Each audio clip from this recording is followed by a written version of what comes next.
Well, that was a weird ending. Thank you so. I don't know why I did that. It was supposed to stop. But anyway, hello everybody. How you doing? Intro music aside. we we're not even like 5 minutes in, and this is how we do it. But that's okay. How you all doing, everybody? Hello, hello. We're in it. We're in the.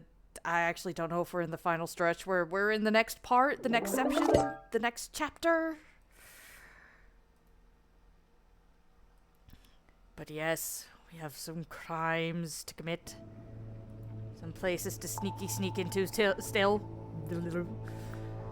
Hey, part of me almost wonders if like another person is gonna show up, but so far I'm still kind of thinking, I'm just wondering, and it's like, and also the how, right? Like obviously there was the creature, quote unquote creature, the mask that was knocked off. The burn marks, a few electronics going haywire, which I'm guessing something to do with magnets. First, let's get into 62%. We still got a ways to go. That's right. And we still got, let's see, this.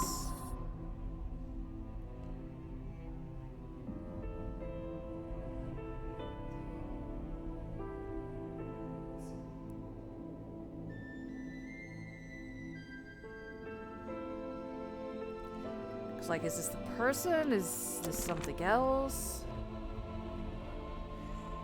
We do got all this stuff to figure out, which I plan on doing. And one of the things, it's a model town. It is. No, thank you. Yes. Don't worry. I'm wondering if, well, we got to cut through. Oh no, actually, we're going here, so we don't have to cut through the entire group just yet. Can I have Let's this take now? another look at this bookshelf. Yes, please.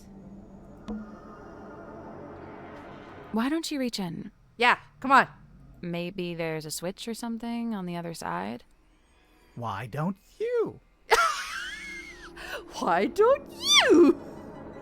Because I absolutely do not want to. Ugh. So wait, is the mask gone? I didn't even think to look. Here goes. Got it. You okay? Oh shit, well I guess the mask was gone and...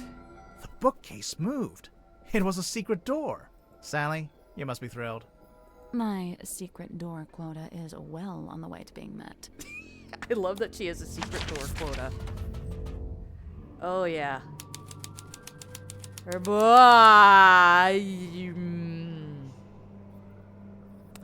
Well, forget whatever I was gonna say. Okay, don't click on the thing immediately. This looks like one of those metal masks they used to make prisoners wear. When did they do that? You know, the olden times. He's right. Right. He is right, actually. I don't know what this is. I don't know either. But I can't seem to look away. Sally, no! Sally, Sally! you are getting hypnotized. Really? Cool. Sally! So, it's a unicorn skull? How'd that work? Slow down. Could just be a narwhal. I don't think a narwhal has that kind of muzzle. Hang on, I need to look up narwhals. 1 second. Yeah, there's no way that could be that skull. A narwhal's horn is on the end of its nose. Okay, logically, if you want to go by that reason too, I guess, Grimoire, that's also a good reason why it cannot be. Wait, is that the fish head from the swamp game down there? Look at this. I'm gonna click on it. Oh, yeah. Oh yeah. Unicorn it is. Unicorn it is. Yeah. This. Hang on. Is that? Yeah, is it? Yeah, it's Boggy. Ah! The swamp monster from Boggy's Bog. Yeah. Don't panic. It's just a wax model. We can't seem to get away from this guy. The fucking comment. Examine the boggy head in the cabinet. Yeah! I'm getting all the achievements. Hell fucking yeah. Oddities. Oddities. Knickknacks. Knickknacks. Doodads. Doodads. Assorted anomalous artifacts. Nice. That one was pretty good. Oddities. Oh. Knickknacks. Doodads. Assorted. Nice. Oddities. Alright. Oddities. Knickknacks. Doodads. Alright. Oddities. Alright. Dr. Zephyr's Cabinet of Curiosity. It's not a cabinet. It's a whole dang room. It is. Well, almost. It's more like a walk-in pantry. Where's the food? A walk-in pantry is a room. Trinkets. Keepsakes. Curios. Ephemera.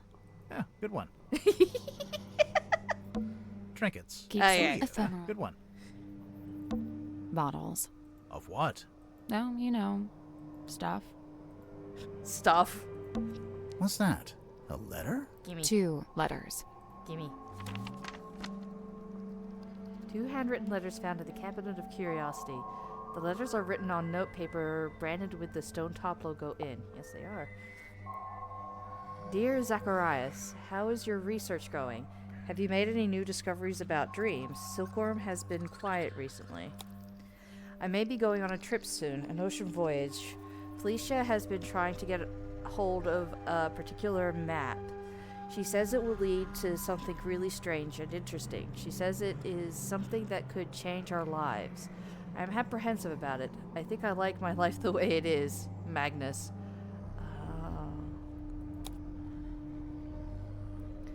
Dear Zacharias, the voyage turned out to be ill-fated. Since returning, I have been quite ill. I am recovering, but I am now afflicted with a peculiar reoccurring dream. I have drawn a picture.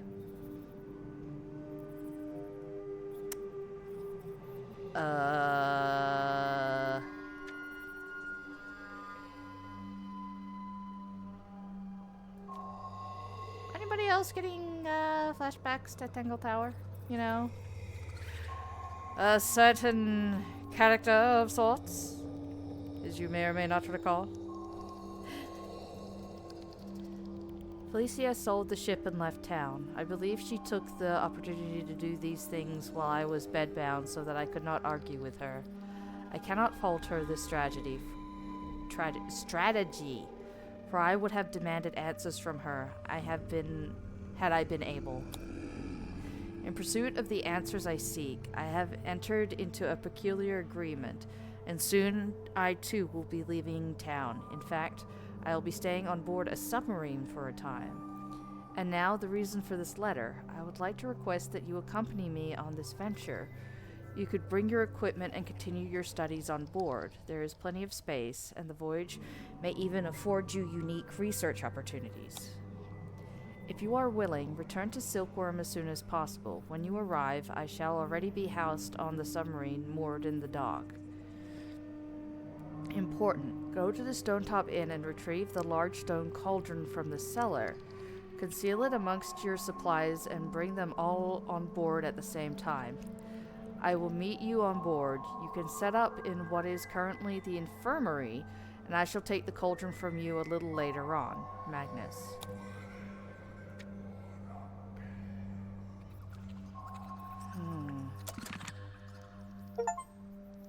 Pen pal. So read through Zephyr's letters. It's an armillary sphere. Yeah. Usually the rings are set around the earth or the sun, but this one has a little clawed foot in the center.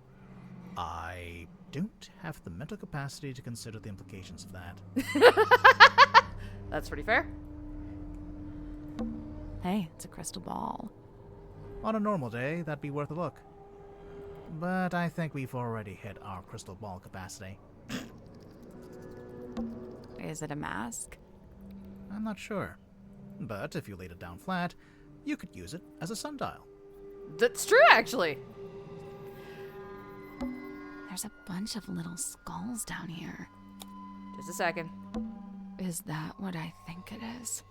I want to take a closer look at it, but it's locked behind glass. Don't worry. There's a bunch of little skulls down here. I just didn't want to miss any of your dialogue. Oh! Ah! Oh! What? Excuse you. Hey! Ah! Okay, wait. Yes? You all vibrate. I've got the nose.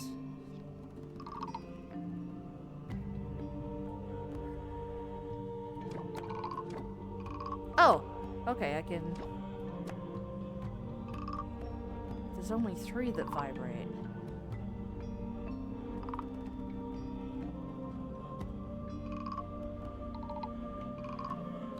Okay, vibrate and jaw.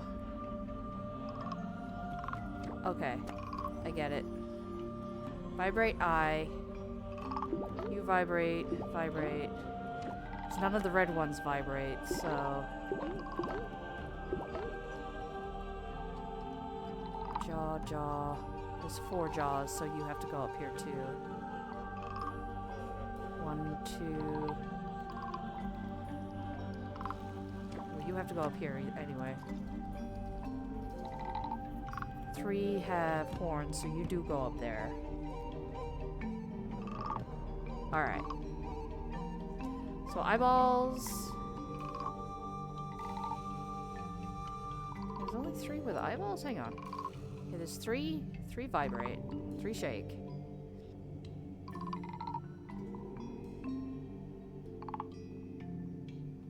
So shake. 4 with skulls. Okay, 4 with... Okay, I miscounted the jaws, not the skulls. The jaws. Okay. Give me that. Okay. Jaw, jaw, jaw.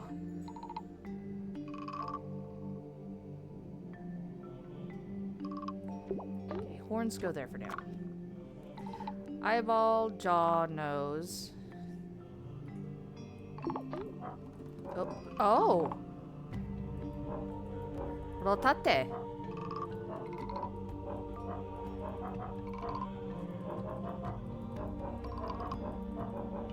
Okay, so that means one of you... Yep, there it is. Okay, so there are 3. Okay. Alright, out of these in order, actually, on accident. Nose, jaw... I might have, actually. Yes? Nope. Oh, So there's 7 categories of skull. yes. And each skull fits into exactly 2 categories. Yeah. Since it's always gonna be in one column in one row. Okay, shake. Eyeball. Oh, wait, do you not have eyeballs? Oh, you don't have eyeballs, my bad. Oh, there's only 3 eyeballs. Oops. I guess here.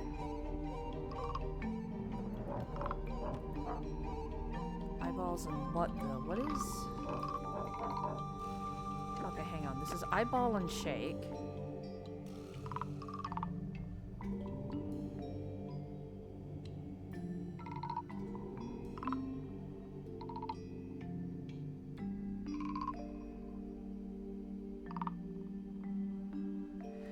Okay, I have math. Okay, you don't... My bad. You have a jaw and you have that, so you go here. You do not have eyeballs, though. Horns and eyeball.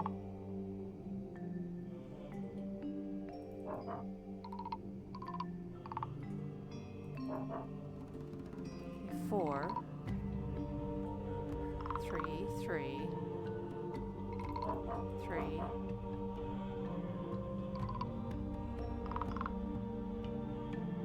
You're the nose, so you go there. Oh, you little shit!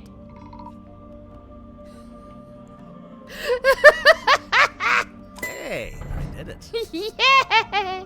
I'm impressed. Yay! Rewarded? Rewarded? Now what? Yes!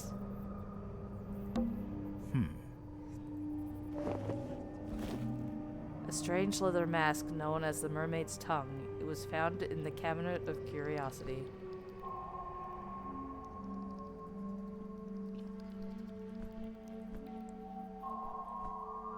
This is a fucking creepy mask. So creepy.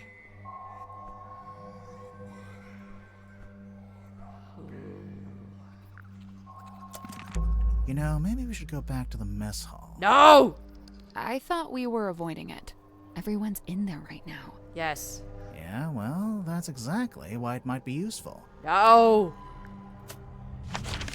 Because don't I have... Yeah, I've got 2 more places to be. Or that I can be. 3. I can fucking can't. Well, I thought one of these was the mess hall, but... Yeah, the...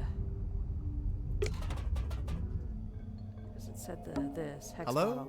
bottle. Hex? Is he still asleep? Hello. Sorry, you startled me. Hex is my friend. I may be of help. Yes, please. His thoughts and memories are rot visible upon his skin. Surely you wish for him to think upon the last time he saw Magnus Mortuga. Yes? Yeah, sounds good. What's she doing? She's just tapping the glass. I think she's speaking via Morse code. Shh.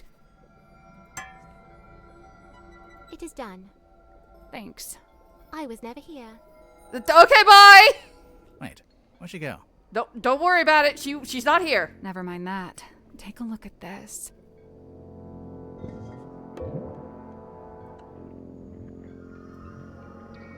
Oh.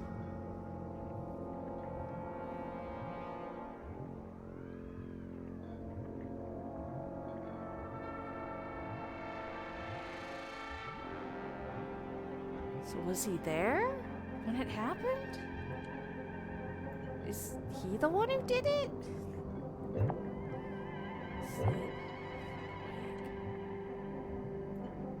Because he's watching that being lowered and that's about to be open.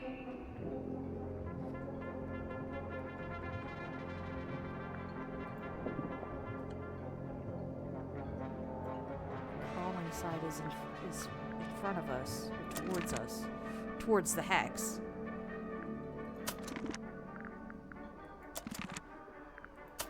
Fuck. Okay, I can't go to the mess hall. I need one more.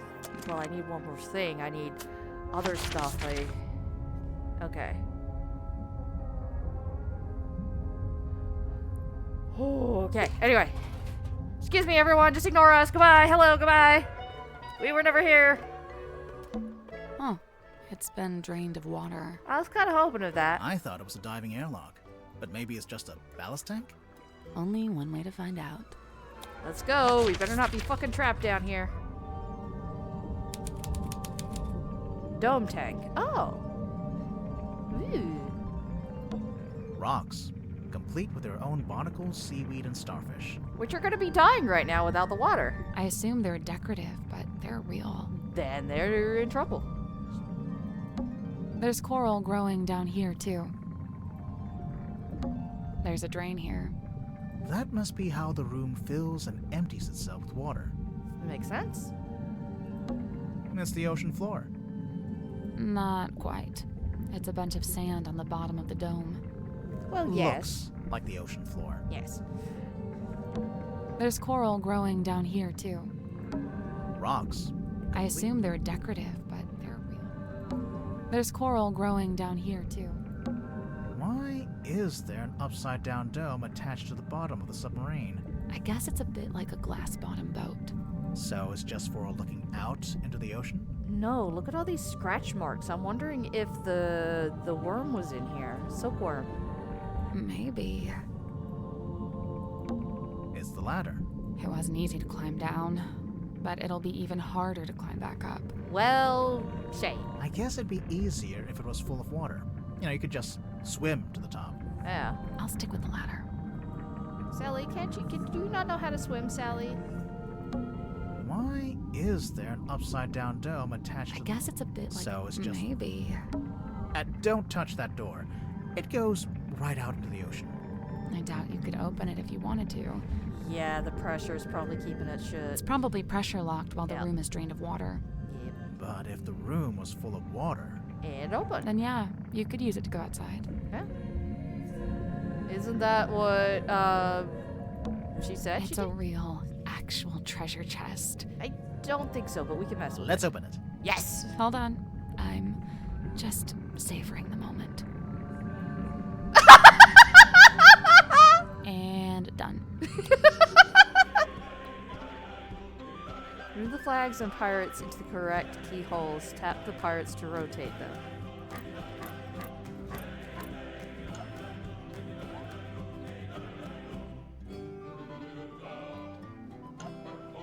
Oh, you're just a stick.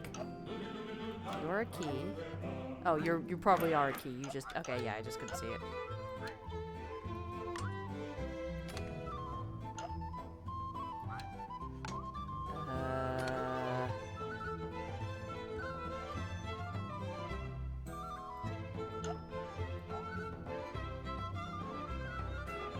Oh, huh.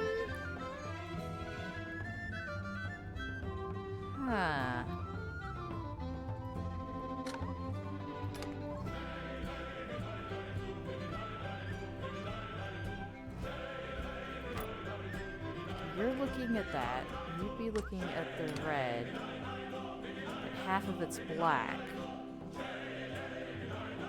The top half. How would you only see the top half? Or not see the top half? Actually, I'm just gonna kind of muck it. Circle. Oh, no, no, no, no, no, no, no, no, no, no, okay, yeah, okay, okay.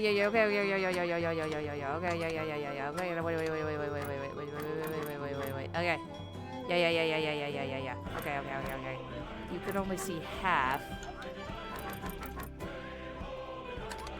Half. Give.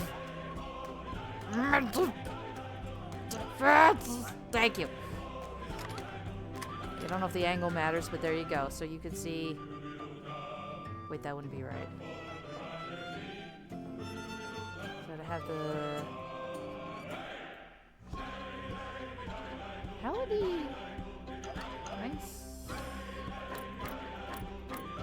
Can't rotate the flag.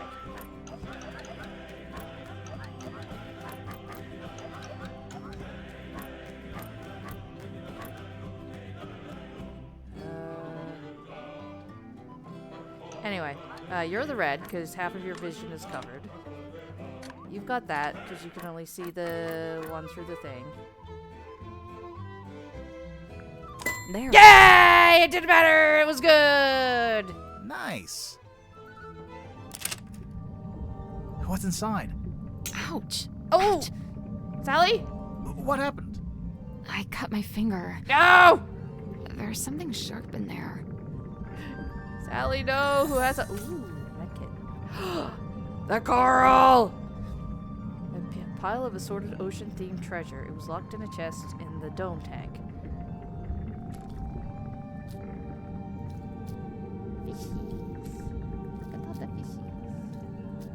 There's the coral that looks like it's supposed to be attached to the top of the mermaid mask, I'm guessing. Gemstones that are semi-transparent, which look really cool, by the way. A fish bone. A fish. Whee! The pearls, they're all different colors. I'm assuming they're pearls. A seashell. So funny. I guess it was the coral that's sharp. It's weird. It's like a crystal. Grimoire? What's wrong with you? It's actually treasure. You disappointed? Coins, pearls, gems. Standard treasure.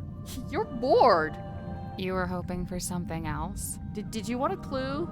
I assumed it'd be something weird. Something confusing. If it's any consolation to you, I think the coral goes on top of the mermaid's mask. Something to turn the case on its head, you know? We have been kind of conditioned to think that, yes. Gather the clues, but for real this time. Thank you for the confirmation. All right.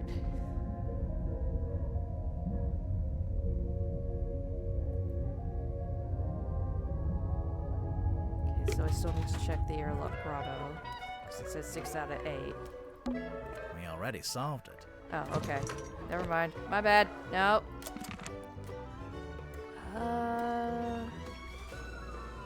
Oh.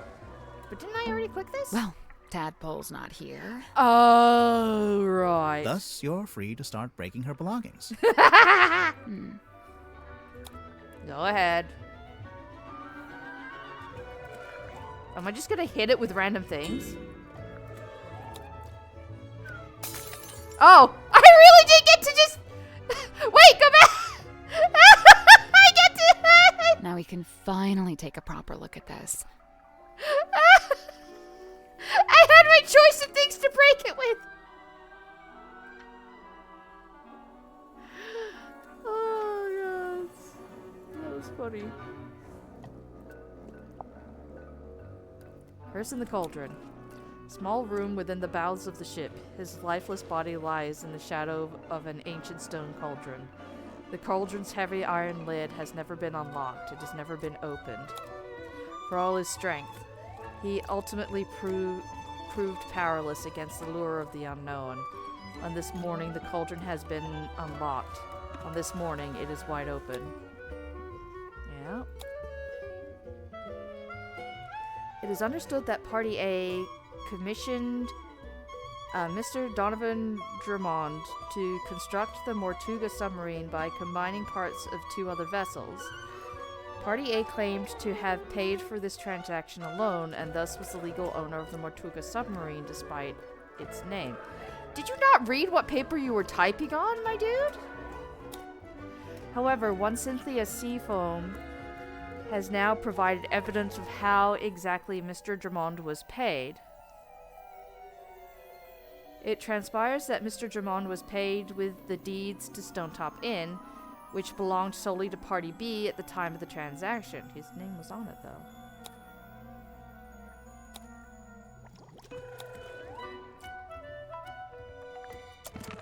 Well, that looked familiar. It did. It's a secret 3rd page of the command contract. Yeah, Secret 2nd page, technically. technically. Yeah.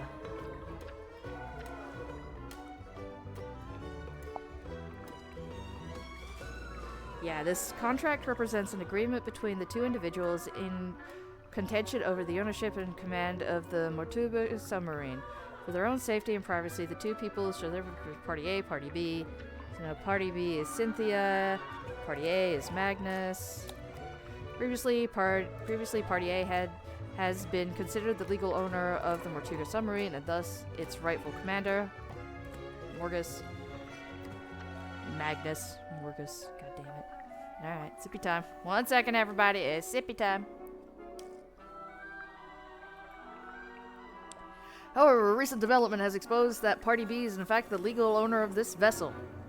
Cynthia Seafoam. It is understood that Party A, Magnus, commissioned a Mr. Donovan Drummond to construct the Mortuga submarine by combining parts from 2 other vessels. Party A claimed to have paid for this transaction alone, and thus was the legal owner of the Mortuga submarine, despite its name.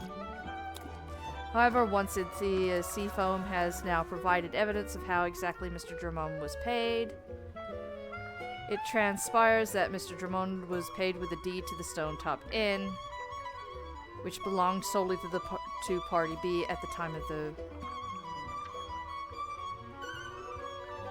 transaction.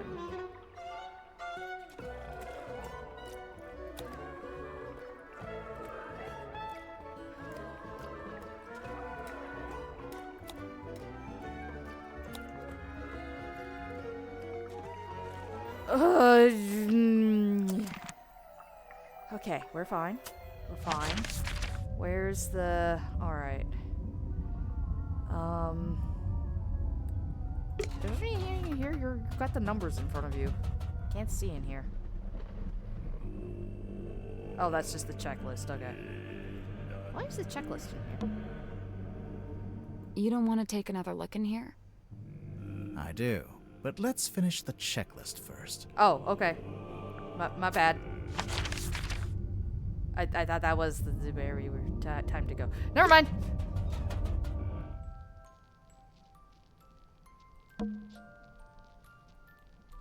Oh, because she's not there? We don't want to take a look? No? The lamp fell over. Wow, you really are a detective. It's a magic vanishing cabinet. I think it's just a wardrobe. Oh, it's empty. Vanished. Also, for a second there, I thought I heard some other audio, and I got a little worried. Anyone important in those photos? I don't think so. Good.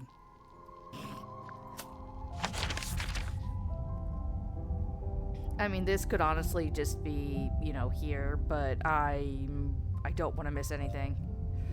Didn't want to miss anything. Because I already went there. Can I touch this now? A giant cog. No. Maybe I should touch it.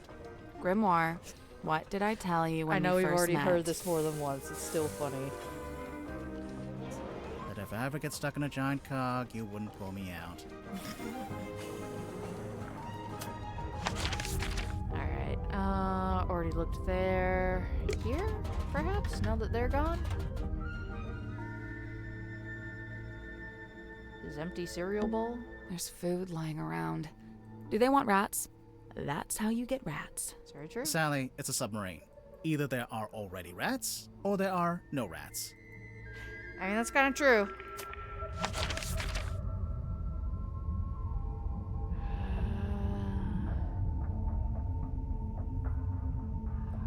Have I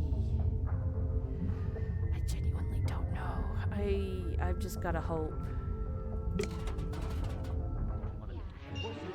Oh shit! Everyone's in here. Yes. I don't think they've spotted us. Yeah, despite us traipsing around. Let's stay back here. Okay. Maybe we can listen in on what they're each talking about. Eavesdropping? Yeah. I never used that word. But yeah.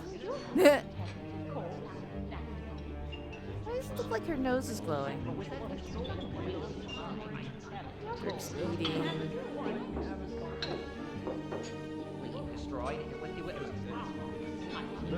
I was gonna say she looked like she was taking a nap, but I could see her mouth moving.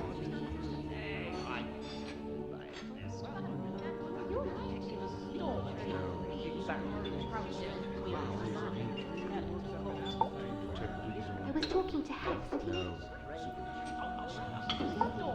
About how it's still in the pocket of Mom's jacket.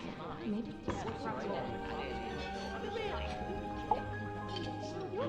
Sure, I recorded Mortuga opening the black box.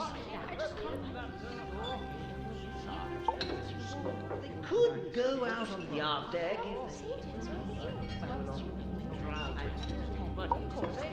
Safely concealed behind my bookcase.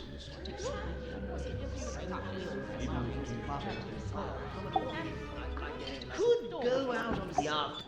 Maybe I should stop locking my door when I'm not in bed. How would I this tadpole wouldn't let me swim in her pool. Dirk. Is the Iron Bell really not related to the I'm gonna suppose.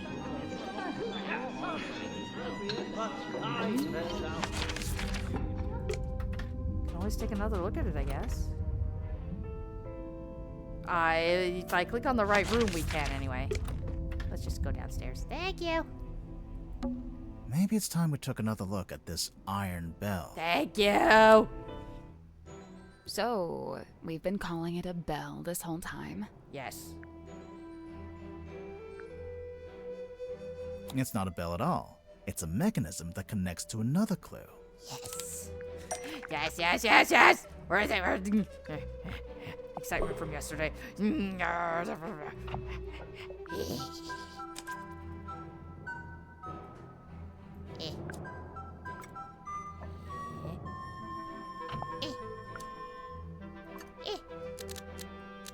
Slots into The hanging part slots into the shape on the lid to lock or unlock the cauldron. yes. If the bell attaches onto the top of the cauldron, then it must be possible to move it down into the room below. Yes. Into the illusion theater. What are you suggesting? We carry it along the hallway, down a ladder, along another hallway? No. There's gotta be some simple way to do it. Yeah. Otherwise, Yeah. how else would it get back Let's up here? take another look at this room. Should we move the table? Yes, please. I'll let you do that. Sally! Where did we put it? Should we move the rug? Yes, please. Me again, huh? Damn it, Sally! Oh. Should we move the lid? So this was Mortuga's cabin. Where did he sleep? It's not his bedroom. It's more like his office. Let's not wander off right now. Oh, okay. I was like, wait, you keep asking me if we should do these things, and it's just making me wonder. It's like, Should we? Should we do these things? Is this what we should be doing right now? But okay. Should we move the lid? Sure. I can take this one. Wow, thanks. It's open. Looks like it's exactly the right size for the bell to go through. I mean, there looks like there's a mechanism to lower it with and everything. So what now? Do we just turn the rope winch ourselves? I guess we could, but it's probably easier if we use the handle. I mean, she has a point. I don't see a handle. That's because it's not in this room. It's true. Ah, Yes. Is that everything? I hope so. nearly. Oh. There's one more room we need to revisit. Oh, yes, actually, wait, yes. Skittering noises. Well, here we are. One last time. Yep. There must be some way to get the iron bell to lower onto the cauldron. Over here. And when we're gonna in! Now we shall find out the truth! Oh, I'm so excited. Hey, Endeavor! The murderer is... Wait, don't tell me. The golden beetle! No, the golden beetle has returned! Yeah, I didn't see it coming. Give. That poster. No, not the poster. Taped to a pipe on the wall. The pipe looks a little loose. Yes. Do you think it's supposed to move? Hang on. Let's Rotate. shut the cauldron first, just in case. Yes, now you know. Ah, the golden beetle strikes again. Okay, we close. We'd better shut it. Yes. There we go. That poster. Yes, It's yes, taped. The pipe looks a little loose. Rotate. It's supposed to move. Because she put it right side up. And there it is, right side up again.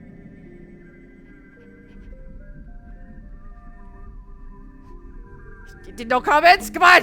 What do you know? It fits perfectly. Yes. So when the iron bell is placed over the cauldron, it can be used to lock or unlock the lid. Yes. It could, if we can work out how to activate it. We moved the middle! We saw it in the jellyfish. Well, it's not a jellyfish and it's not an octopus. We saw it in the hex. Ooh, what? Oh. Anyway. We need the...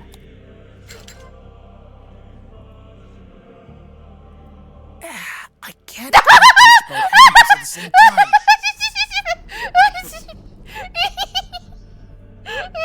Maybe if my arms were Smush! a little longer. You know, you don't have to stand there with your face pressed into it. Well, you didn't help with the lower... I'm not. Because there's two of us. We can take one handle each. Oh, right.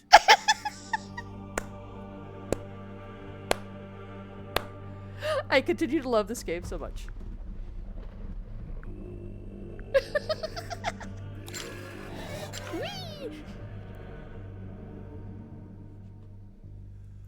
Nope, So nope. that's how you unlock the cauldron. The top part spun around. That mechanism, it was really fast. Mm-hmm. But there's something in particular I think we should take a look at. Is there? Is there really? Is there really? That little metal part isn't supposed to be there, huh? Yes, it is. Well, I mean, yes and no. I wonder.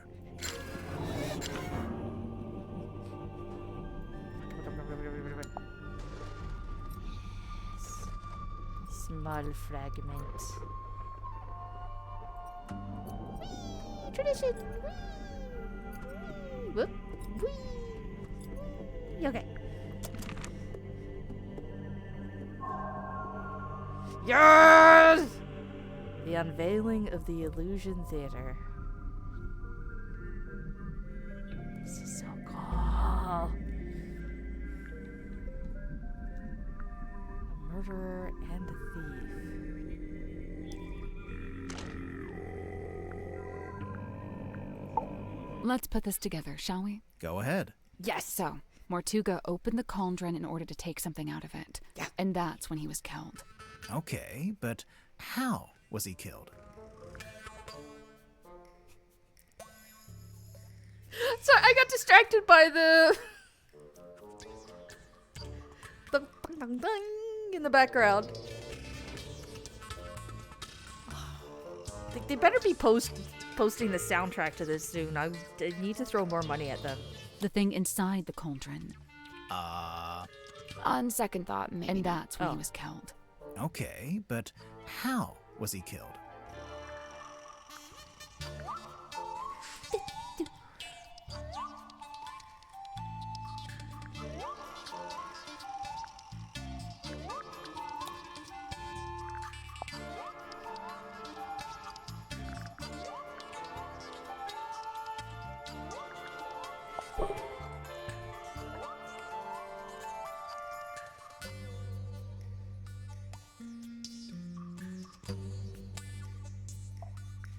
Okay, but how was he killed?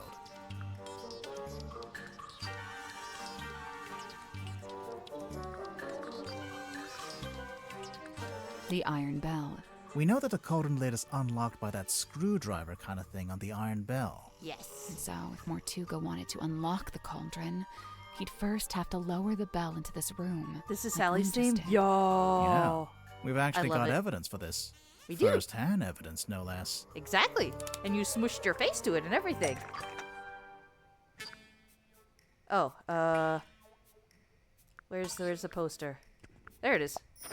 Yes. That's not it. What do you mean? It isn't. The poster's upside down. Oh, a vision of Mortuga. Never mind. Where's the hex? Here it is.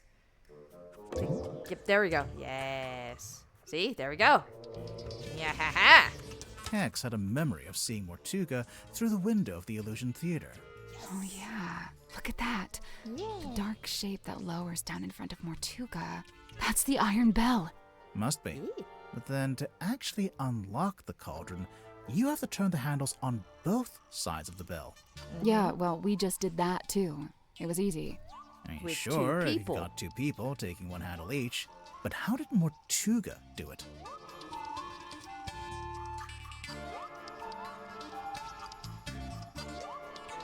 Tally has a good theme. I'm enjoying this.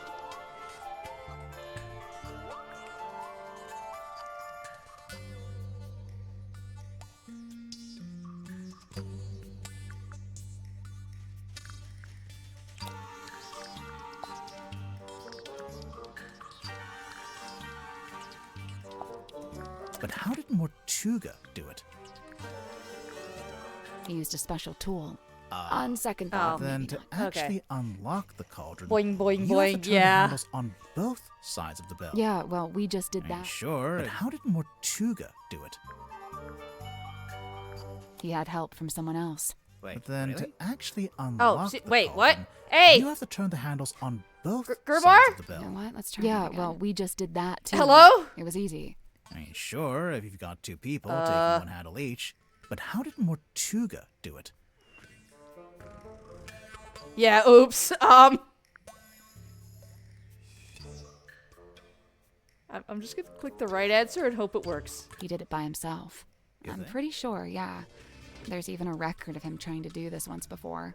Felicia Stonetop's diary. From their time on the Dear Tone? Selena. Why do I hear you in the background? Might not be safe, since we don't know exactly what'll happen. So I said we could do it together, one each. Right, only just. In order to reach both sides, he had to place his body directly up against the bell. Just And like that's what got him killed? we saw how fast it goes. And it's really heavy. It must have a whole load of force behind it. The pressure. The little metal thing. It's not actually part of the iron bell. Someone must have put it there. Right, the culprit, presumably, knowing it would kill Mortuga if and when he tried to unlock the cauldron. Only it's, kind of small. Even if you did press up against the bell, I'm not sure it's long enough or sharp enough to cut you.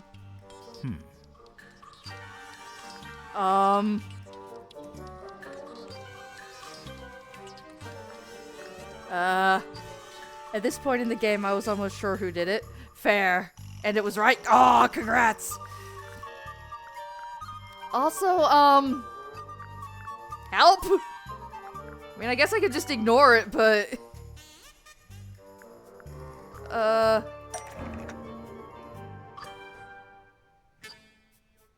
What was it about the Iron Bell that killed Mortuga?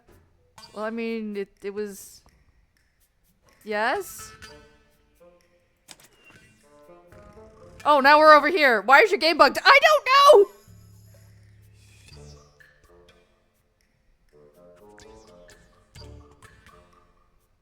Well, now we're in a completely different part of it. Hang on. Can I, like... Can I back out? Yeah, help. Different kind of help.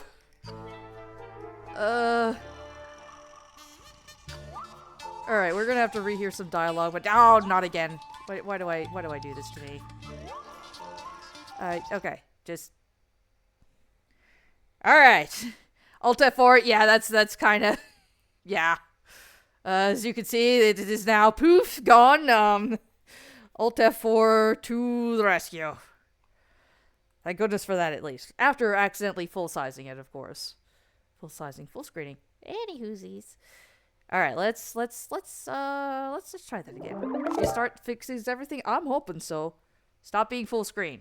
No, I need you to not be full screen. Stop it. Wait, why did your resolution change? Alright, hang on. Oh, hang on.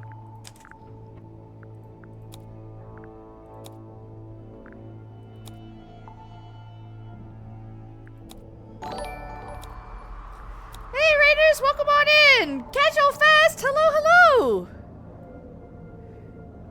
Welcome on in, how are you doing? What have you been up to? We're currently trying to fix things.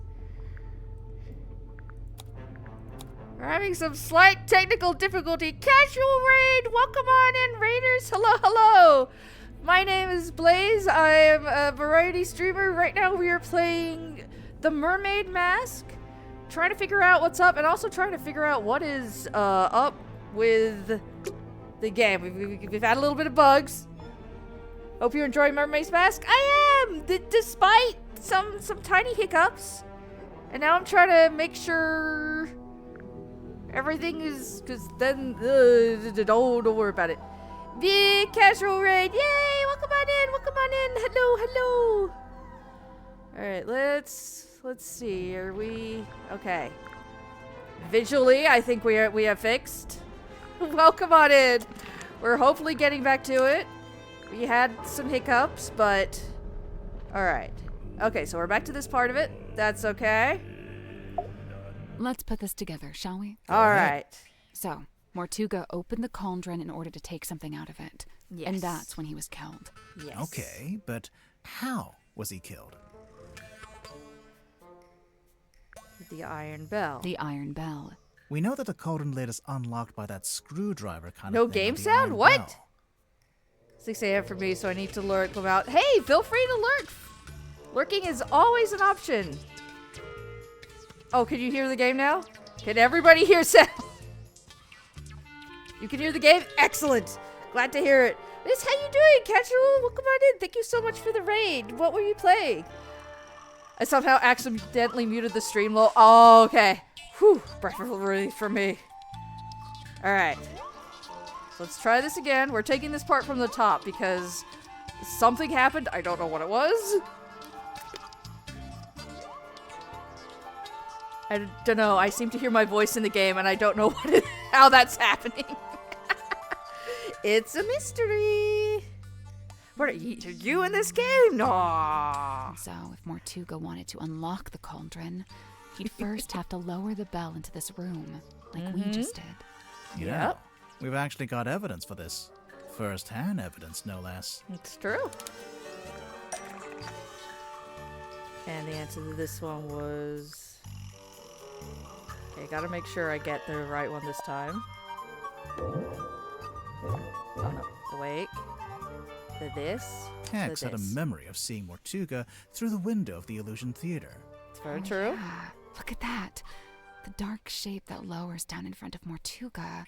That's the Iron Bell. Yep, there's Must pictures be. of everything. But then to actually I unlock was the just cauldron, playing a little you have to Elden turn Ring, the but I handles love on this game so both much that I sides of the had to bell. rate here. Oh, Yeah, thank you so well, we much for just did rating that in. too. I hope It Elden was Ring was easy. good. I mean, sure, if you've got two people taking one handle each, but how did Mortuga do it? I guess he was better at smooshing himself? He did it by himself. You think? I'm pretty sure, yeah. There's even a record of him trying to do this once before. Is there? What kind of record? Felicia Stonetop's diary. From their time on the Dearest Selena.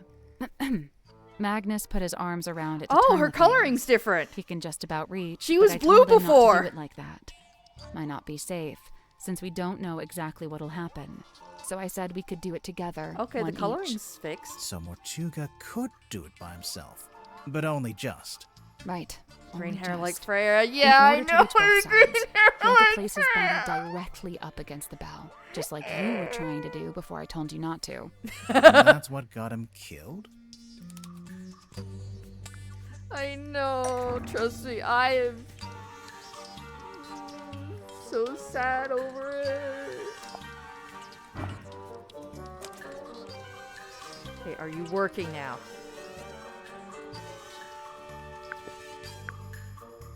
Okay, so far it's definitely going better. The green hair like her daughter? Yeah.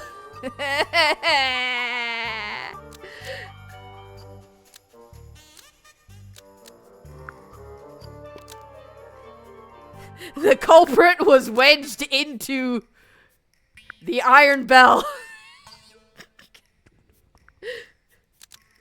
Tiki Martuga. And it shot. Yes, to kill Mortuga when it fell down. The culprit was wedged into the iron bell to kill Mortuga when it fell down. That's not right. Yes, it is! You just don't know what you're talking about! Okay. No, I don't need help. I'm having fun.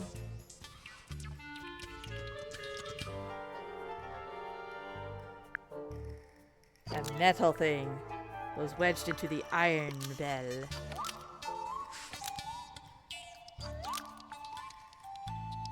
Kill Mortuga when it rotated around. Or it was holding a knife. A metal thing Yep. was wedged into the iron bell to kill Mortuga when it rotated around. Mortuga was cut straight across the neck when the upper section of the bell swung around. Yep. You saw how fast it goes, and it's really heavy. It must have a whole load of force behind it. The little metal thing.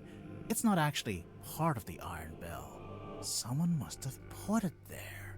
Right, the culprit, presumably, knowing it would kill Mortuga if and when he tried to unlock the cauldron. Only Yep. it's, kind of small. Even if you did press up against the bell, I'm not sure it's long enough or sharp enough to cut you.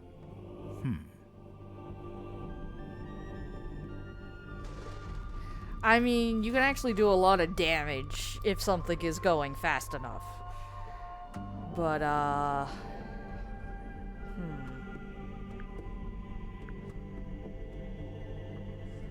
It was longer, but it's been broken in half. The part sticking out of the bell isn't the complete murder weapon. It's a fragment left behind when it was broken, presumably when the culprit took it back out. A fragment of what? A knife?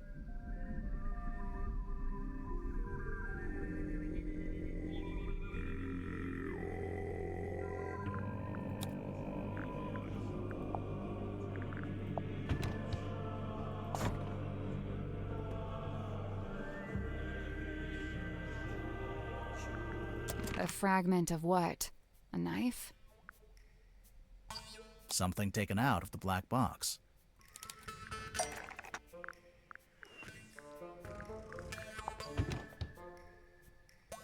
Well, that's not right. oh, okay, I feel better about it then. Well, that's not right. Oh. Well.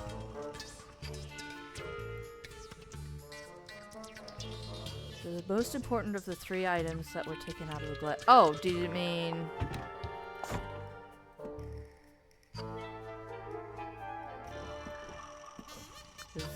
That's not it. Okay. Most important of the 3 items that were taken out of the black box. Oh, you want... Oh. The...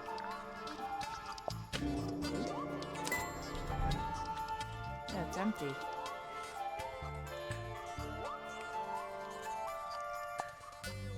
The envelope's empty now, But there's an imprint of what was in there when Mortuga first opened the box. Me trying to get to it, it's like, no, you want the other see thing. exactly what shape it is. Okay, but what is it? And why was it in that envelope? It's not a carrot, but it looks like it. It's a pair of scissors. A pair of scissors. It's not? Yeah, let's do that again. Oh. Okay, but that was funny. The Worth envelope's it getting it empty wrong. now. It's always But there's worth it an getting it imprint wrong of at what least was in once. there when Mortuga first opened the box. It's pretty clear. I You mean, can that see does look like exactly what scissors. shape it is. Okay, but what is it? And why was it in that envelope?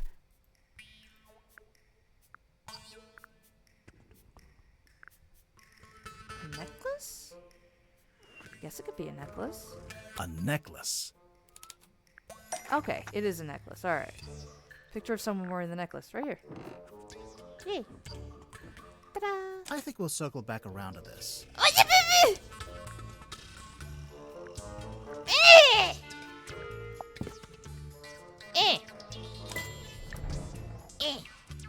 It once belonged to Felicia Stonetop. She's wearing it in the painting. Yes. I'm pretty sure she is, anyway. I don't know. It doesn't show the necklace very clearly. It's half hidden in her dress. Can we circle back to this now? Yay!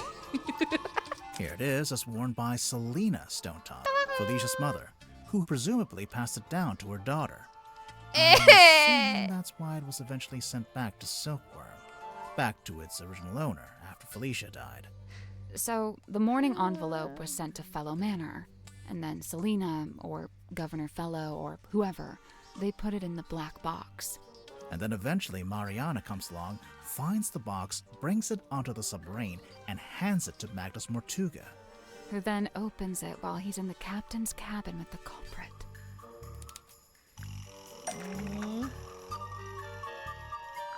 It's the recording. Was it on the which one's which? Come on, give Not it that up. one. No. No. I really don't know why you're here. This doesn't concern you. Yeah. Wait, stop playing. I really don't know why you're here. This doesn't concern you. Even if it does, it is wholly unrelated to our unfortunate voyage. It doesn't open that way. It slides out at the side. Let me do it. There's something inside. Wait. What's this? And what happened next? Well, we know Mortuga didn't stay too long in the captain's cabin, since Mariana told us he came back into the control room. So, maybe Mortuga left the culprit in the cabin with a necklace? And that's when they could have wedged it into the side of the iron bell. Yep. So that if Mortuga attempted to unlock the cauldron by himself... It would be the last thing he ever did. Damn. There's something I don't understand. What? Mortuga opened the cauldron in order to take something out, and that's when he was killed.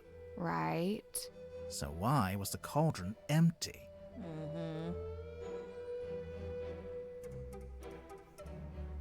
The culprit stole the contents of the cauldron. That's the only way to explain it. But how did they get to it? How did they get to the cauldron? You mean because the room was locked?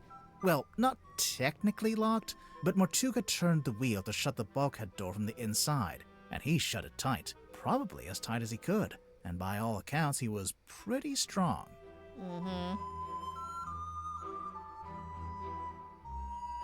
The culprit didn't need to use that door. Yep. Well, I mean, he was either... They came in via the captain's Yeah. cabin. You know, through the hole in the floor. Yeah. Surely Mortuga would have made sure nobody could get into the captain's cabin. How? Yeah. I mean, I guess he could have pulled up the ladder. Well, the key, I guess. He had a key? He Yeah. would have locked it. You think? Definitely, since he'd have rearranged it like we just did, Yeah. moving the desk and the rug to reveal the hole. He wouldn't want anyone wandering in and seeing that. So It's the true. culprit would have needed the eyeball key. Mm-hmm. But how? I doubt Mortuga left it lying around. He probably took it with him. Yeah, I'm pretty sure Mortuga did take the key into the illusion theater. But then he died in a locked room. So how did someone else get hold of it?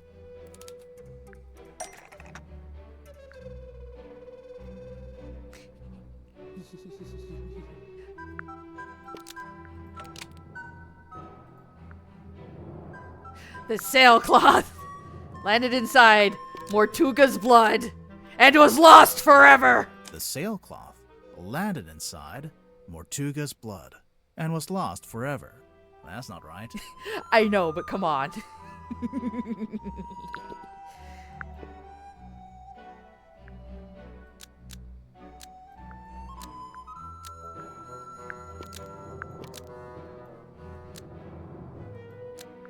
The eyeball key 'Cause fell it through smelled. the vent under the cauldron and landed in the bilge.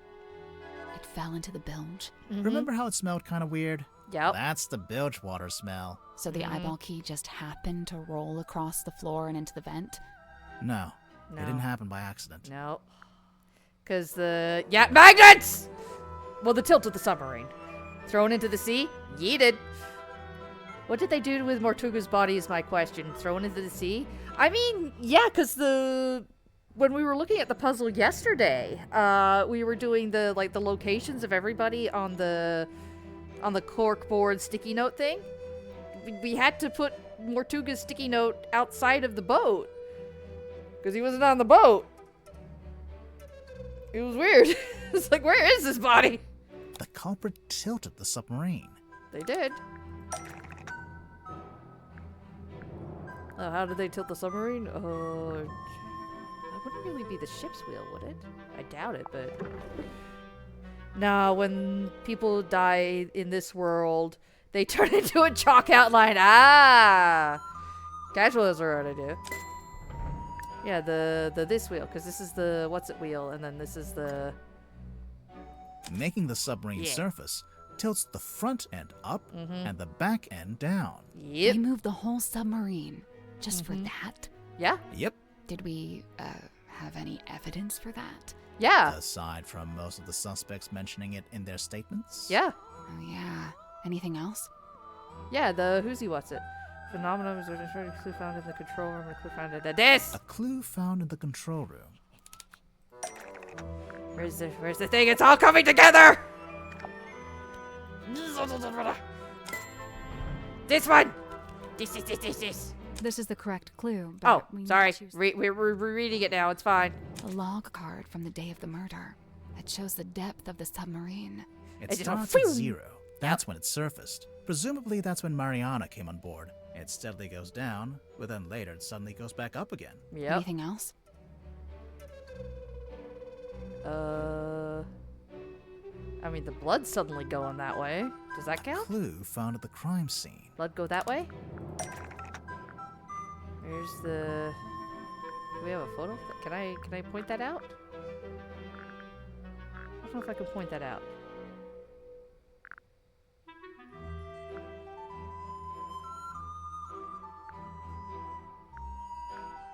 After I found at the crime scene that... Oh, the this. The moon vial. Yeah. How is that evidence of the submarine tilting? It makes tipped. sense if you know where it came from. Yeah. Oh, yeah. We found a part of it that got left behind. Wait a minute. Whee! This is Grimoire's theme. That makes sense. The this part. Last dropper. Also. So the moon vial rolled right off Mortuga's desk and through the hole in the Yep. floor. That it Anything did. else? Okay, apparently it's all three. All A right. phenomenon observed at the crime scene. The blood go that way. The blood. It was here and then go whoop. Mortuga's blood. Pulled out first, but then started running down towards the bilge vent. Once the culprit had the key, they could let themselves into the captain's cabin, which, as we know, gave them access to the crime scene from above. They climbed down the rope, through the hole, and into this room, where they were free to take the content of the cauldron for themselves. Although, to get out, they'd need to climb back up the bell rope, meaning they'd have to leave the illusion theater with the iron bell still lowered onto the cauldron. Right, well, I figured they just turned the rope winch manually. I'm sure you could, even if it's not how you're supposed to do it. And after that, all they had to do was cover the hole back up with the rug in the desk. Yep. And lock the captain's cabin on their way out. Mm-hmm. It's about time we went to speak with everyone else. Yes! That's all? Yes! Let's go. Let's go! Crimes. We must have... Where'd everybody go? Where did everyone go? Thank you for asking what I was wondering. Wait, do you hear that? Oh, no. I can hear them arguing. I think they're above us.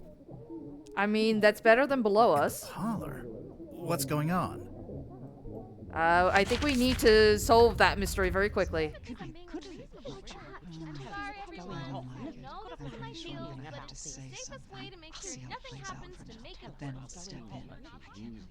Although I can't confirm that she ever had it to lose. Before, I just, want everyone to stay still for a minute. Sorry, I'm listening to the talking. It's all tapering off. Not really. Not any more than you were before. I just, want everyone to stay worse. You're not locked in. Not really. Not any more than you were before. Okay. Look, I know this isn't ideal, but this is just how it needs to be until we can... Cynthia, you have visitors? Hi. Hey. We're back. What's going on? We couldn't technically Cynthia's leave. decided to lock us in. I've just locked the foredeck access, just for the time being. How come? She may have gone mad. We're still assessing. She's worried the culprit will attempt to escape as soon as they're named. Oh, we're naming the culprit? Lovely. Been looking forward to this. We're still doing that? I thought Cynthia fired the detective dudes. She didn't fire us. On the contrary, we've been pretty busy. Oh? Doing what? What else? Solving the mystery. Yes. I am normal about this! The murder of Magnus Mortuga. Everybody remain calm. I know this Hi. isn't ideal, Yes? but it's the safest. Oh, did I click on this on accident? I don't think I did, but okay, there we go. We can put that down there. Oh, can I have this instead? Like, I appreciate you looking at that, but can I have this? So what are we looking at? Do you have the murder weapon? No. Kinda? Right. Kinda. Cynthia, maybe you should have fired them. No, look. Listen to me. Mortuga was killed by the mechanism of the iron bell. It lowers onto the cauldron and they fit together. It's a big mechanical lock. It's Right. And there's this little metal thing wedged in the side. It's not part of the iron bell itself, but it was the place. Hello? That's how they got in and out without ever opening or closing the bulkhead door. Okay. So, the murder weapon... It's a necklace? Felicia Stonetop's necklace. And it's still missing? Right. Apart from a small fragment that snapped off and was left in the iron bell. And Mortuga was killed because he tried to take something out of the cauldron? Take what out of the cauldron? It can only really be one thing. The one thing that all of this has been about.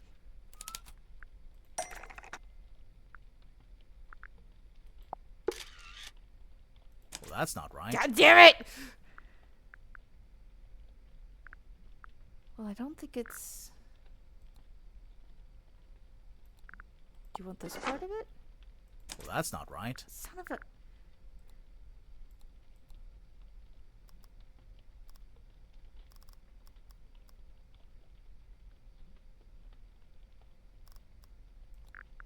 Well, it's... The mermaid's Okay. tongue. Hi. Oh!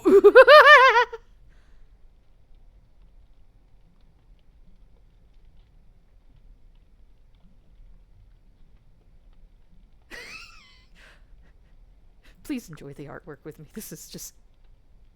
I love all of this. The mermaid's what? It's a kind of ancient artifact. Mortuga found it on a sea voyage years ago. Right. The same voyage captured on this film reel and depicted in this bottle. Captain Felicia Stonetop and her helmsman, Magnus Mortuga. They went off into the ocean on a ship named the Dearest Selena. And came back with a mermaid's tongue. And that's what Mortuga kept in the cauldron? But it was empty. It's been empty since we discovered the murder. Quite right. If this mermaid's tongue came out of the cauldron, where's it been this whole time? Well, we found it in Dr. Zephyr's Cabinet of Curiosity. Did you? Fascinating. But what is it? What does it do?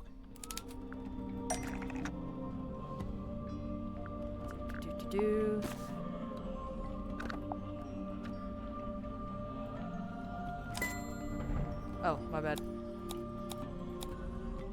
The mermaid's tongue, said to facilitate communication with she who lies beyond the veil. Requires a special key to operate. Huh. A key? What kind of key? Wait, facilitate communication? What does that actually mean? It's a translator. When worn over one's head, the mermaid's tongue allows you to commune with the mermaid. Thus the name tongue, referring not to an appendage, but to the language spoken by the mermaid. How nice. Anyone gonna tell me who the mermaid is, or...?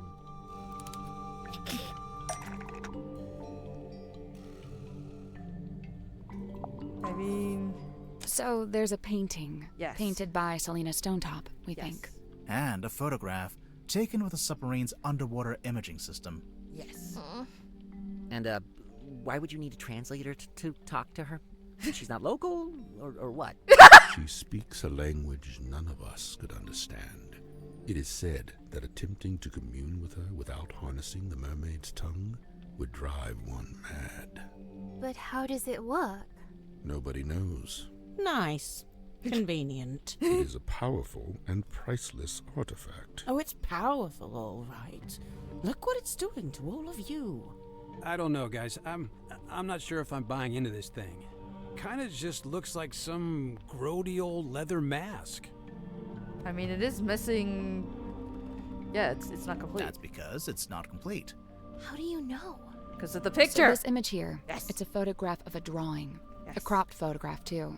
The good news is, we've got the real thing.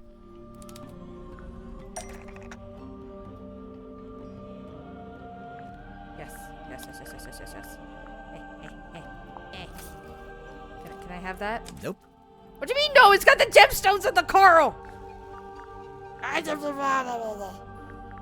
Oh, well, do you want this part first? Does this part go on top?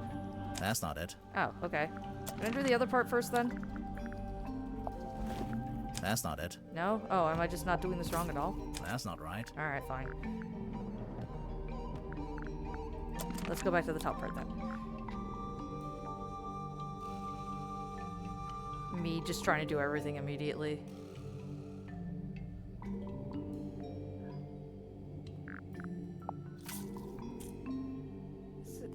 Oh, you want the... Never mind. I figured...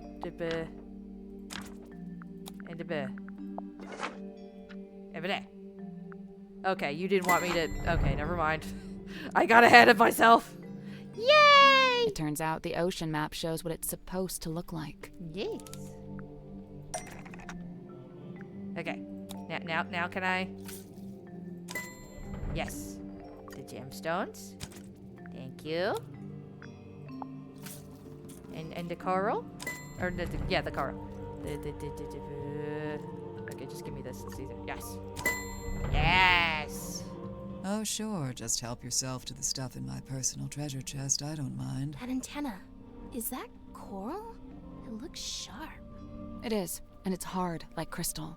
I'm pretty sure it explains the scratch marks in the cauldron. But why did Mortuga keep it locked in the cauldron?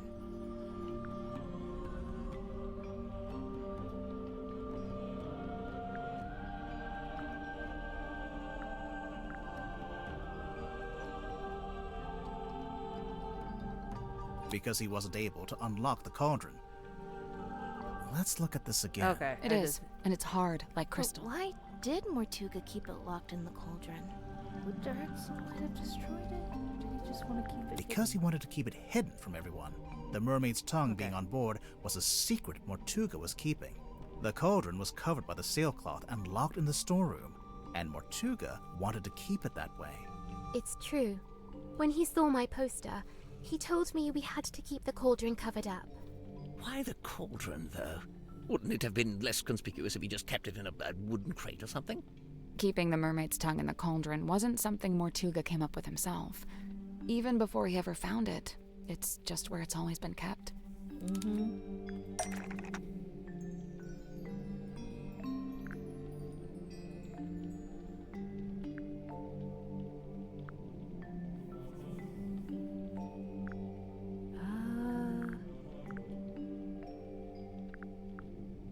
Evidence to show the mermaid's tongue has historically always been kept in the cauldron.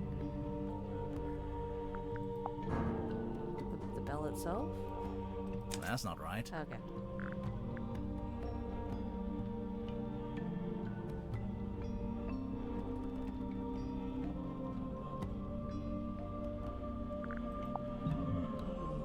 Nope. Okay. Mulholra! Hello, hello! Welcome to me trying to find the right things! Nope.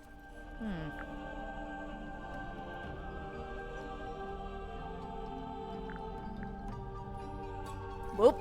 I almost just launched my water bottle to the floor. Let's not do that. Proof that it was always historically kept in the cauldron.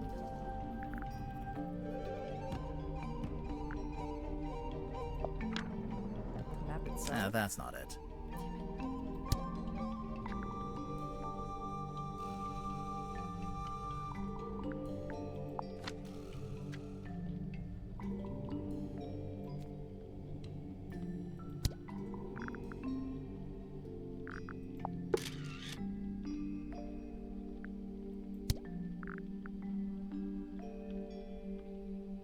I know it's probably very obvious and everybody's wondering why I haven't gotten it yet.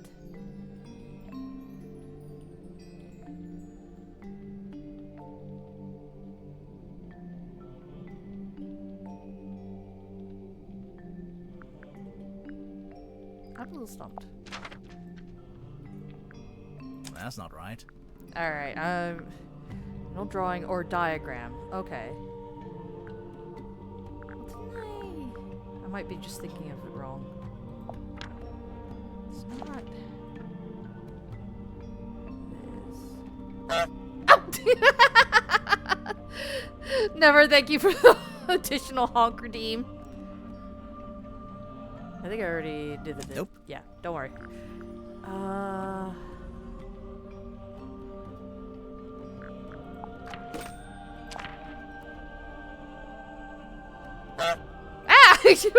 Casual Fest, thank you for the honk redeem. That's not it.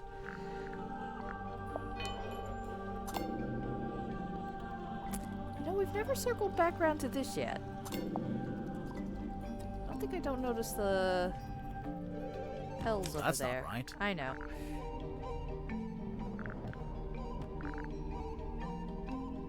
Old diagram. Old drawing or diagram. Yeah, Lillian's locket.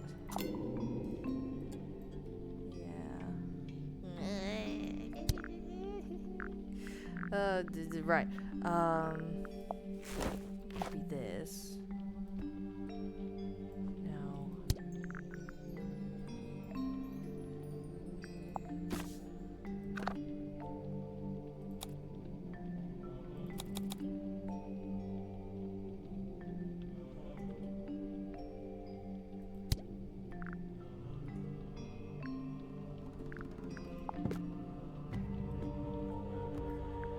That's not it.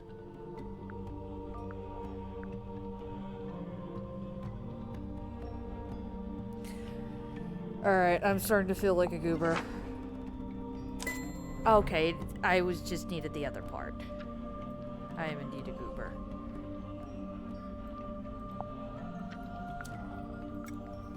This is the right clue, but we want a specific aspect.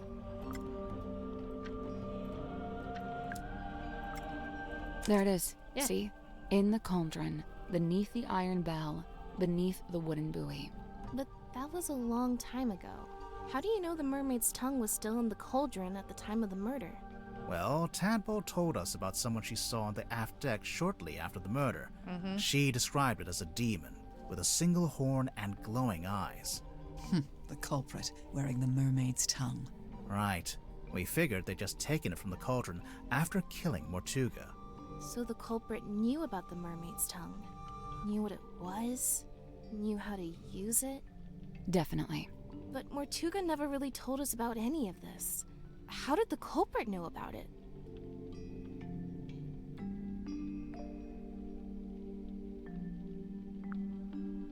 Somebody had to be... Because they were the third person on the Dearest Selena voyage. She just looks so cute there. Look at her. Look at her. Also, that looks really cool. He looks like he's trying so hard. The third person? Yeah. In addition to Magnus Mortuga and Felicia Stonetop, I assume. Yeah. Right. It was a crew of 3, not 2. And what evidence have you collected to support this? Evidence? Let's see. Yeah, all 3 of these. Mortuga's film reel.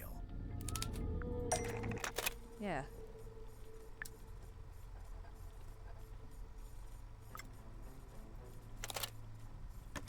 Hang on. You really want to turn back after you got the map sussed out and everything? There's no wind. It's an ill omen. Oh my god, Magnus, you're so dramatic. All I need you to do is steer, all right? I'll handle the scary stuff. Felicia. You can't change my mind. Sorry. I spent too long planning this. Anyway, we'll be there in a few hours. Beware. Exactly. Right. Dun dun dun, indeed.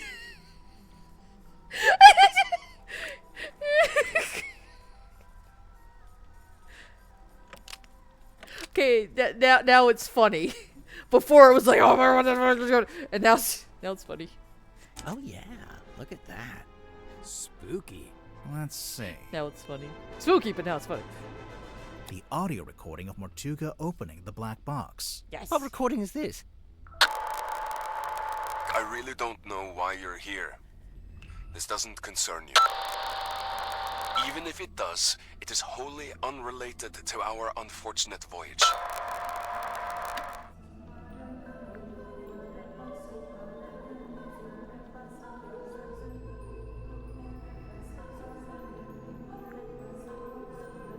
Mortuga is talking to the third person from the voyage. Is he? I only hear the one voice. That's very intentional.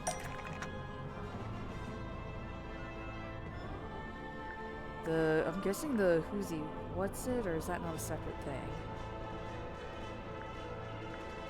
'Cause I'd say a magnet messing with it, but...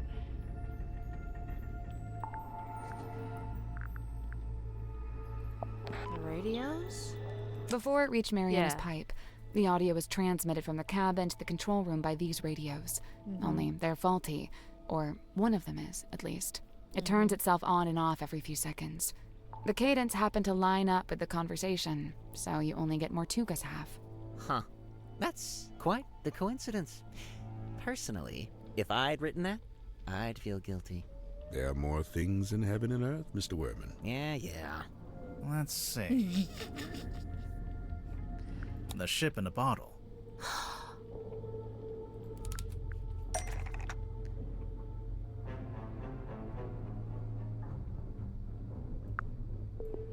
Okay, what? Okay, wait, I need a fake one first.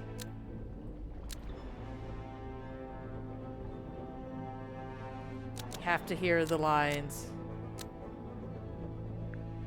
A model of someone else is very fragile because the sail has been painted on to the bottle. A model of someone else is very fragile because the sail has been painted onto the bottle. That's not right. I know.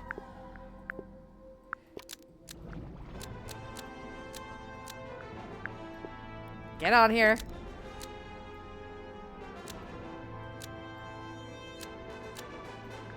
The ship in a bottle Yes! rattles when you shake it because a model of someone else is hidden inside the ship. Dun dun dun. I knew there was something in there. Someone in there. Well, there we are. Quite a bit of evidence as it stands. All right, but does any of that tell you who it actually is? Potentially, yeah.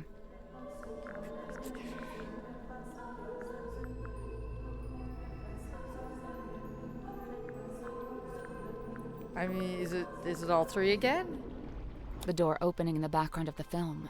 I don't know. Yeah, Oh. I think maybe that All was right, but does any of that... Potentially, yeah. I mean,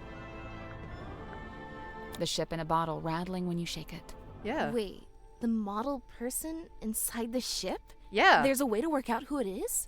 But I mean, think of a way. Let's do it with logic and reasoning. No! shall we? It's her turn! First, we'll compare the ship in a bottle with Mortuga's other wooden model. Oh, it's her turn to smash a bottle! It's her turn!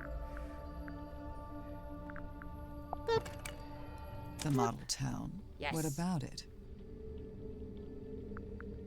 The people who aren't in the town. It's very true. What do you mean? Mortuga and Felicia aren't in the town because they're on the ship. The game's gonna Selena let you too, earn I it. suppose. I'm so glad! She's the figurehead. I don't think they're who she's talking about. Okay, hold on. The game's gonna let you earn it. I'm so glad. I cannot begin to tell you how glad I am that it's letting me earn it because I've been finding all this information and all these clues, and I'm so excited. Finally getting the answers. It's important to remember that the model town is specific to Mortuga's life. Yes. When adding the model figures, he only included people he had dealings with. Mhm. And he only detailed the buildings he was familiar with. Mhm. The rest are just generic blocks. true. With this in mind, there's someone else who should be here, but isn't. Yes, yes, yes, yes. Yes, yes, yes, yes!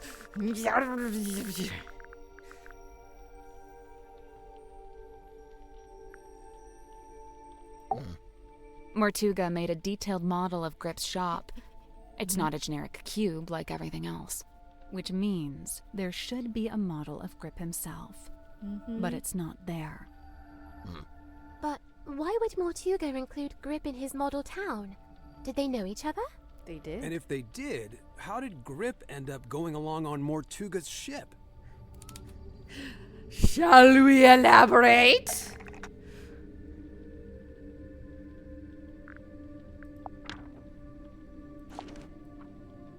Hello? There's a sticker on the back of the map. It's a service record from Grip's shop. Mortuga hired Grip to interpret the ocean map, which he did. Yep. But Grip didn't ask for payment in money. Instead, he asked to wanted to come on the go. voyage. You said as much yourself, This my isn't good sir. proof. Not really. We have Well, more. there is one thing we could Do it. If you don't, I will. Thank you, Tadpole! Oh my gosh, what are we gonna break it with this time? Typewriter! I love that so much, we even have a choice of options.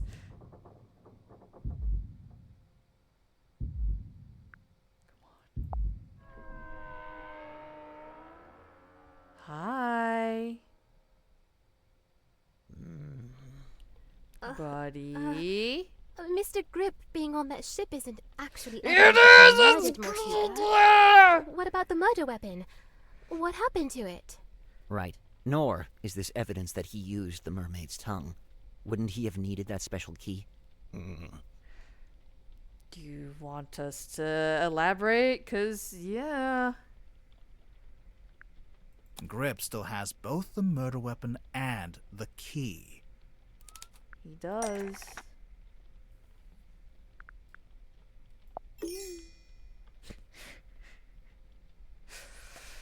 It's Grip! That's not it. I know. I still was hoping something funny with the cane.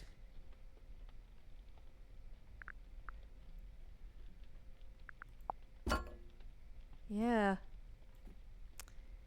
Anybody see anything on this compass? It's really convenient, don't you think? That it's one of the many needles he had put on this. Stop fiddling. There we go.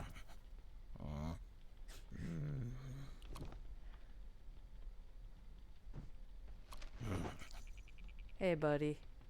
I guess this is it. The reveal!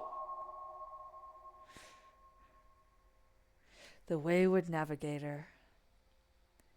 That's also probably why he didn't ask to be the navigator again, because it's not the job he wanted. He wanted to get off the submarine.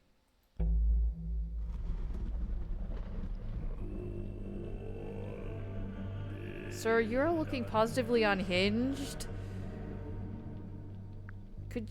Hopefully you're not gonna, like, knock us all out. Like, we don't need to... I need a sip of water. One moment.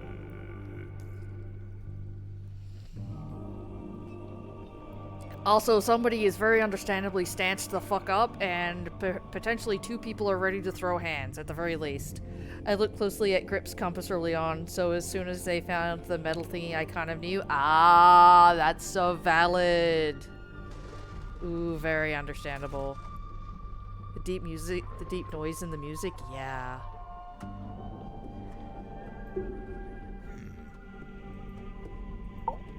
Fascinating, but not wholly unexpected. Oh no? You had it sussed out? To a certain extent. I see. You could have told us. Saved us some time. And what if I'd been wrong? That's fair.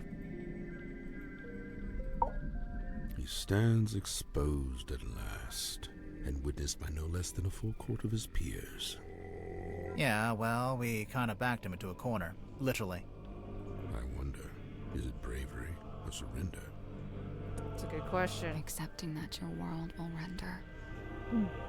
Damn, Sally. Nothing. You get 10 minutes. Yeah! Then it's my turn. Alright. What are you going to do? Don't. These are not questions to ask. Actually, it might be better if you don't answer that. Yeah. Look, it's just like, look, we just need to have deniability. We'll look over there. It's fine. His countenance shifted. It did. The mask dropped, and truth stands bare, revealed. I'm sorry, sweetie. He looks terrified. That too. What do we do? What do I do? But you are a child. Please do not do anything. Should I put him in the brig?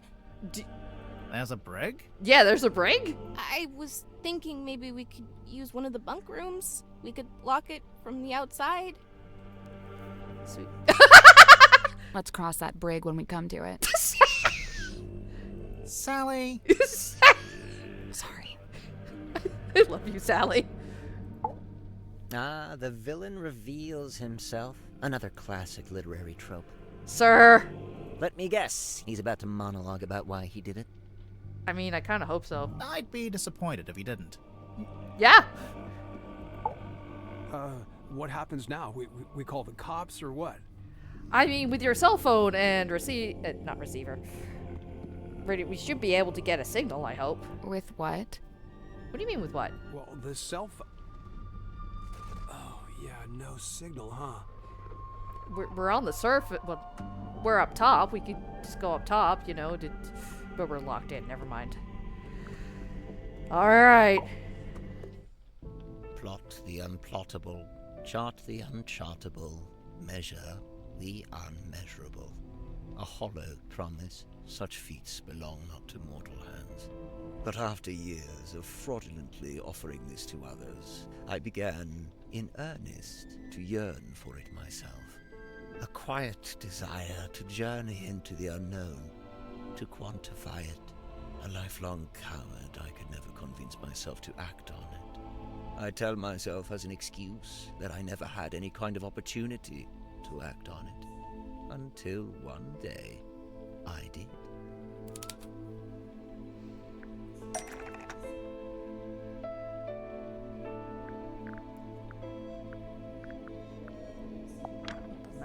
Mortuga sought me out, sought out my services.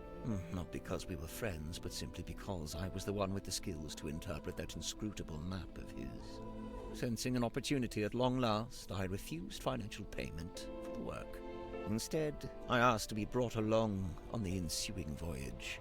Mortuga was surprised by the request, but he ultimately agreed to my terms. Such was his desire to interpret the map. The work was done, and so we went. Oh! Despite my bold intentions, I mostly found myself sheltering within Felicia's cabin during the voyage. All the while, she and Mortuga stood around on deck looking windswept and heroic, far more at home on the sea than I. Regret reared its head. Regret over inviting myself into their world. From within the cabin, I sat and listened to their conversation. Felicia was telling Mortuga what they were looking for, what they were hoping to find.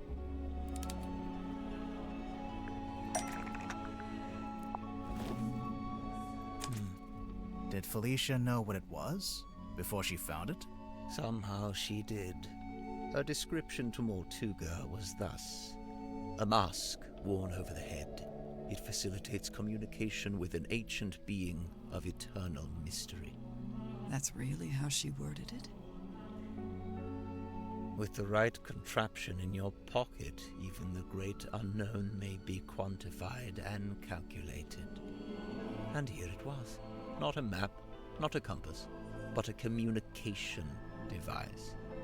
A translator. Besides knowing what it was, Felicia also knew how to find it. How its location in the ocean would be marked with a wooden buoy that glows with green light. We waited. Night fell. But before long we were indeed signaled by this very light, and the buoy was sighted. Mortuga hauled it up, pulled it all up, right onto the deck. It was heavy, but he was strong.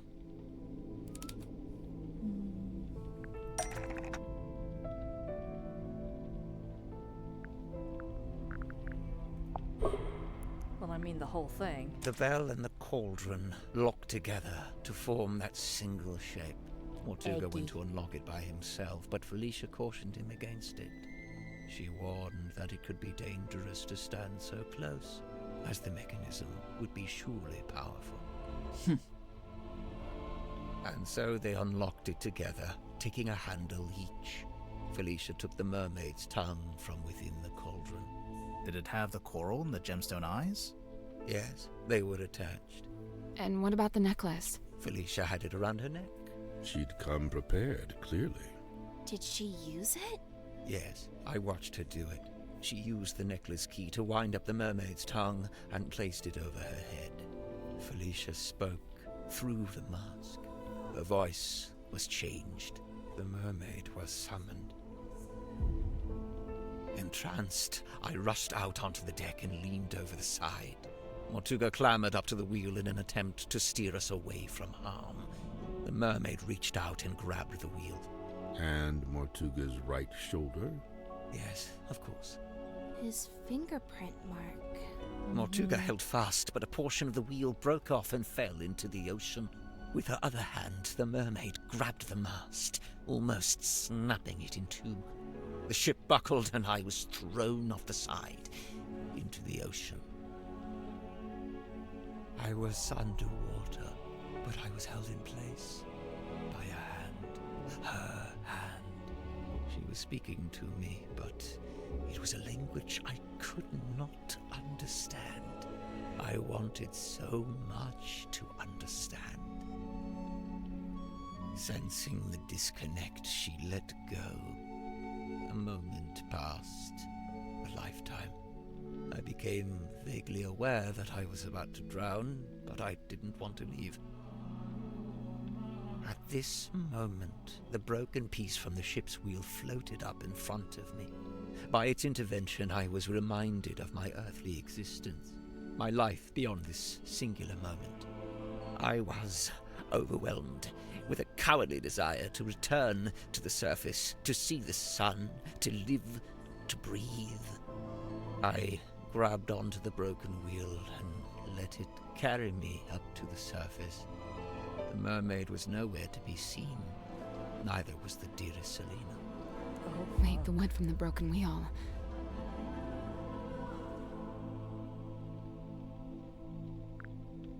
that eventually became Cornelius Kane. Correct. It has been my earthly tether. The feel of the wood in my hand, a tangible reminder of that desire I once felt to live and to breathe. But what happened? Weren't you stranded in the ocean? Somehow the currents carried me back to the Silkworm Coast. I took the broken wheel piece back home and fell into a deep sleep.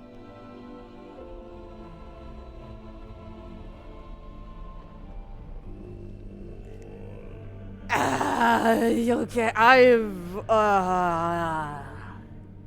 don't even know what to say. Like, I just want to listen. Oh, the writing. Oh, the writing. All the praise and monies to them all. The writers and the voice actors and the artists. Oh, yeah. Is the dialogue You changed? get 10 minutes. Okay, then that's it's not. mine. What are you going? Actually, Okay. After I awoke, I went looking for Felicia. Not Mortuga. No, Felicia.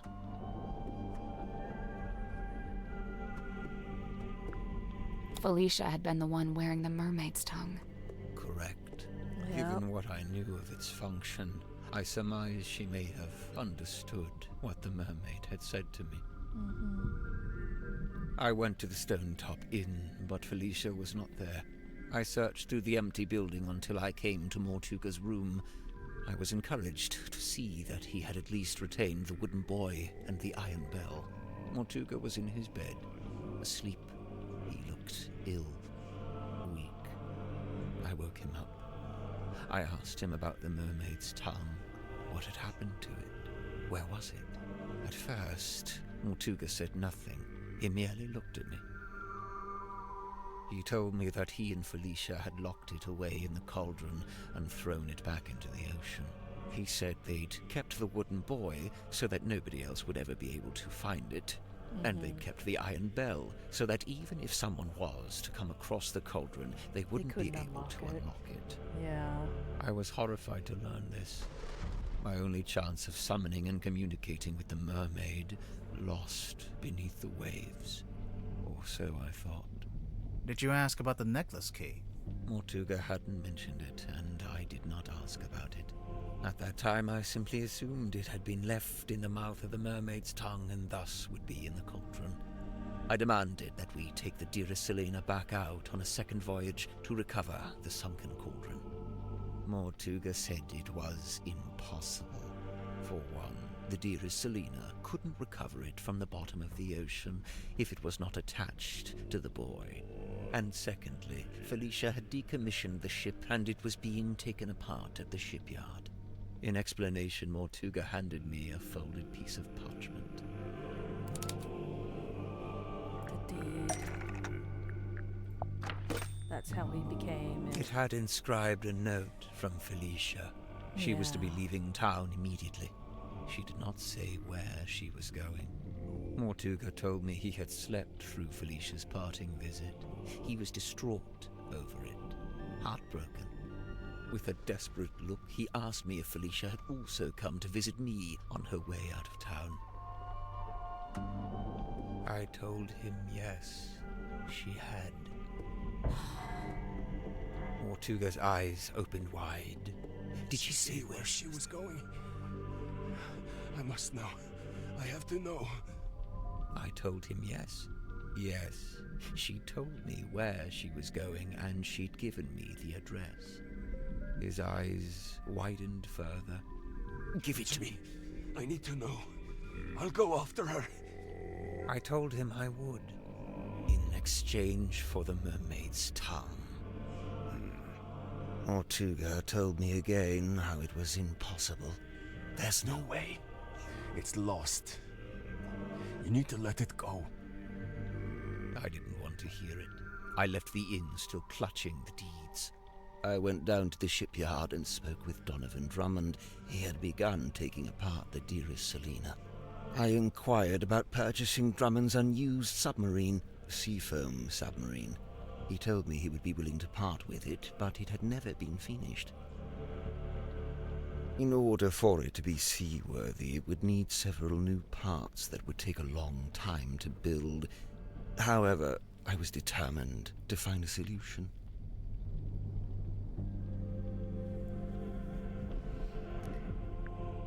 You bought both of them and then asked them to be put together to make one vessel. You offered to buy both the Seafoam submarine and the Dearest Selena. Correct. I suggested we could use parts from the sailing ship to finish the submarine. Drummond merely asked how I was going to pay for 2 vessels. I showed him the deeds to the Stone Top Inn. He accepted it as payment. Is the inn really worth as much as 2 vessels? Perhaps not. But in truth, I think Drummond was glad to have an excuse to part with them. Besides, I knew all too well the allure of a worthy challenge. A chance to put one's skills to their fullest. Indeed, the task of combining the 2 incomplete vessels into a single seaworthy one was highly intriguing to him. And so, it was done. But if you commissioned it, why was it called the Mortuga submarine? Who painted that on the foredeck? Drummond did. He didn't want it to say Seafoam any longer. Too many painful memories. But why Mortuga and not Grip? Which were in Mortuga's name. Because Grip paid for it with the inn deeds, which were in Mortuga's name. He said Right. he didn't want it Drummond to have the name assumed I on was it. merely acting as intermediary for Mortuga, the true buyer. Did you tell Mortuga what you'd done?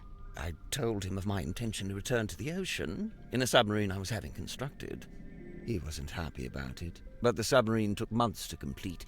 That was enough time to convince him to come with me and help search for the mermaid's tongue.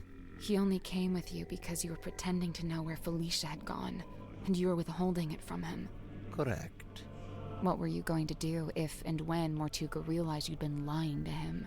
I think It we was already worth the figured that risk. out. There was no question of leaving the mermaid's tongue at the bottom of the ocean. But it wasn't lost in the ocean. Mortuga had it the whole time. Correct. As I had lied to him, he had lied to me. Fuck.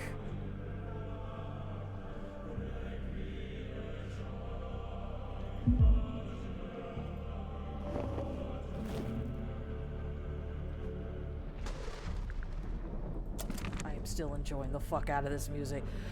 So how are we feeling, everyone? Because, oh my gosh, okay. I hope you're all good with just the story, because... Oh, okay. Mortuga smuggled the mermaid's tongue onto the submarine before we left. He didn't want to leave it behind, but he didn't want me to know he had it.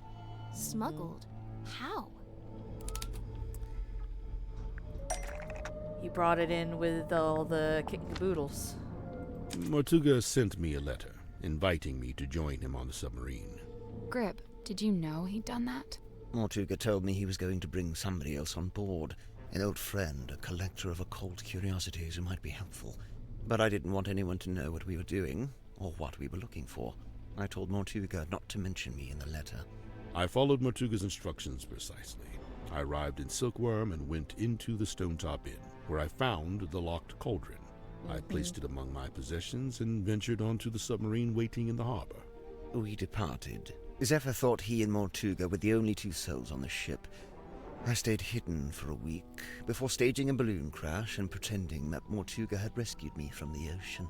That way I was free to move around the submarine in view of Zephyr, but he could dismiss me as a hapless traveler picked up along the way. So, to begin with, it was just you 3. But it didn't stay like that for long. It didn't. No.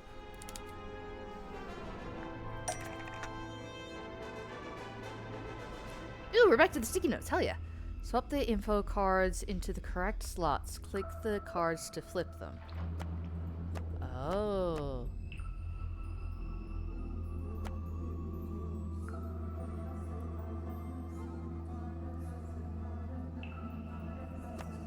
And then, yeah.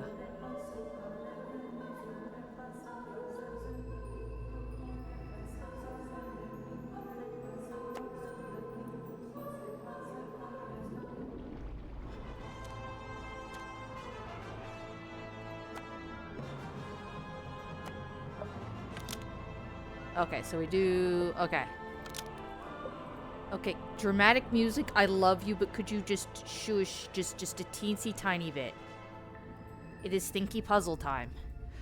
Oh, so what are we thinking, people? Because, oh boy. I am enjoying the everything out of this. You're a bonnet. Okay, this bonnet piece.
I like very much how there's stronger ties to the previous game. Same!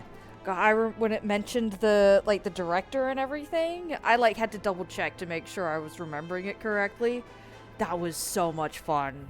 Just all the callbacks. Absolute 10 out of 10.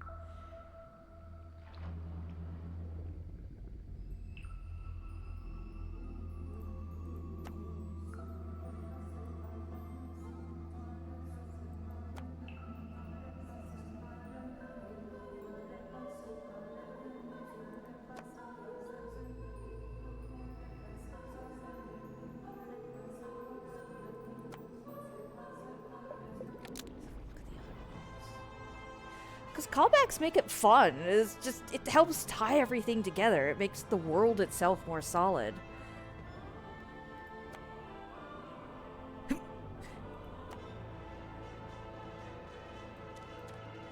Yep.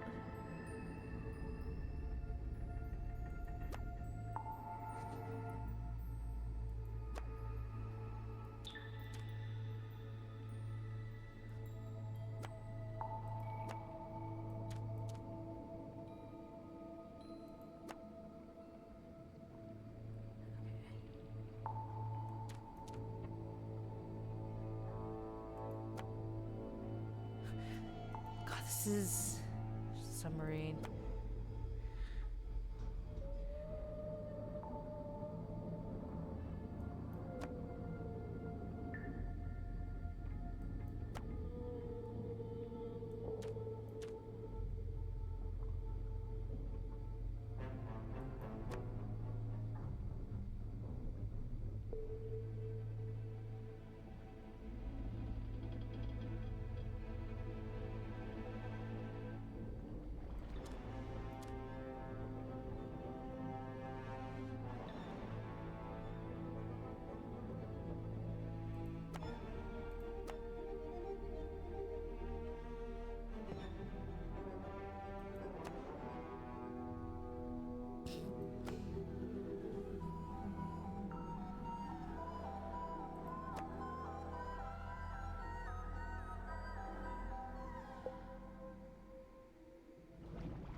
Was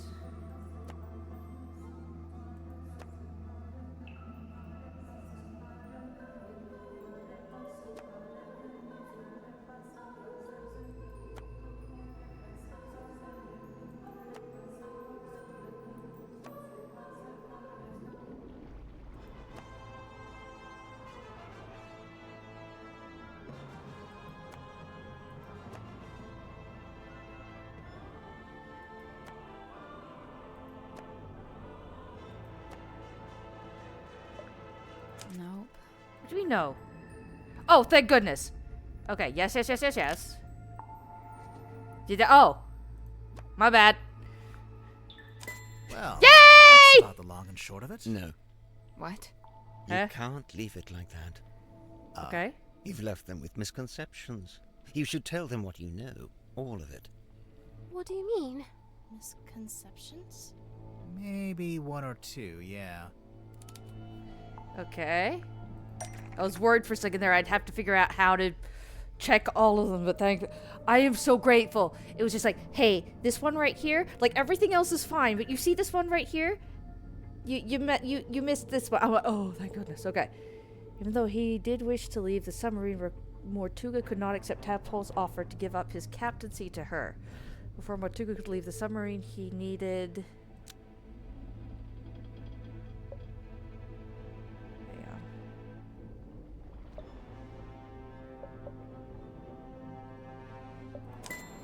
Yes? He always did think he would make the best captain. Yeah.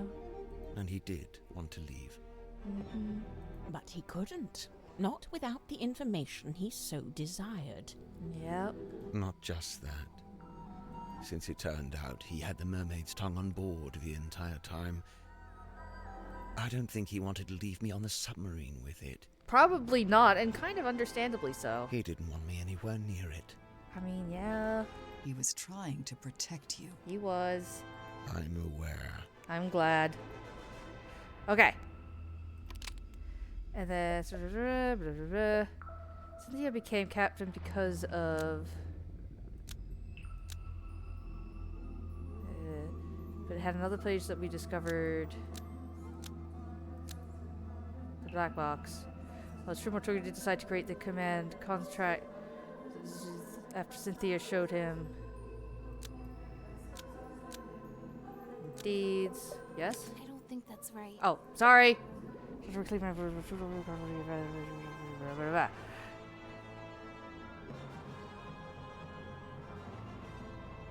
Oh, the...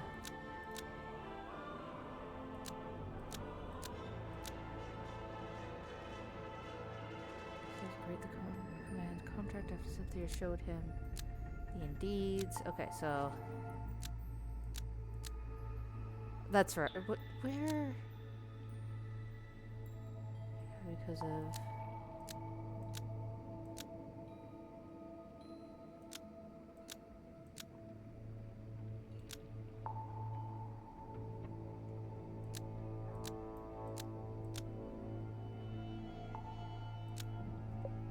I don't think that's right. I can't look at my stuff! Okay, Cynthia became captain because of...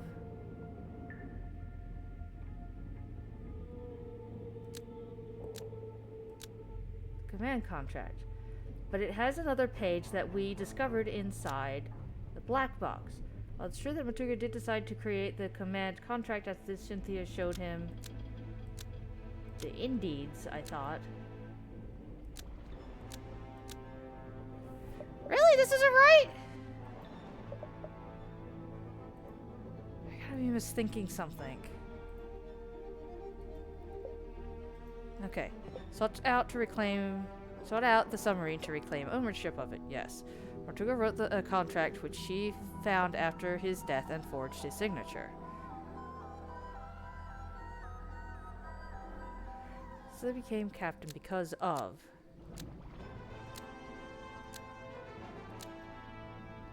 Okay, so it is this one. I just noticed the... Right, I forgot it was in the pecking bottle. So, who was it for? I think we know. Me. Yeah. Once Mortuga found out the indeeds had been used to pay for the submarine, he realized for the first time that he was its legal owner. And that he could give it away. He really hadn't known that before? If he was never told. No, he'd always assumed I paid for it with my own money. Yep. Armed with the new information, Mortuga attempted to use it to control me. Thus, the command contract. What exactly was he hoping to achieve? To strong-arm me into telling him where Felicia had gone. And to cease my search for the mermaid's tongue. But it didn't work. Nope. Of course not. Wasn't Mortuga supposed to be paperwork averse? Probably didn't help. I'm surprised to learn he would try to control someone with a contract. I mean, he wanted out. Where would he even get an idea like that? Well... That's my bad. Yeah. I ended up telling him all about contracts, you know, what they are, how they work. Mm-hmm. Yeah. I guess Mortuga thought if I could be controlled by a contract, maybe someone else could be too. Yeah, I kind of figured that. Alright. Turn by...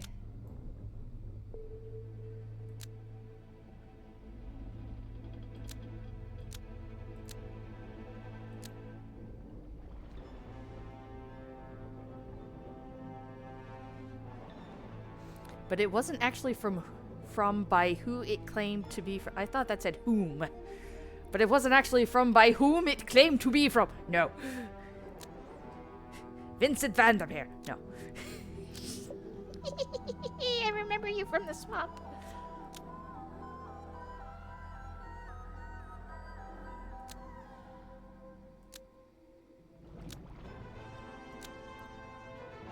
Isn't that his dad?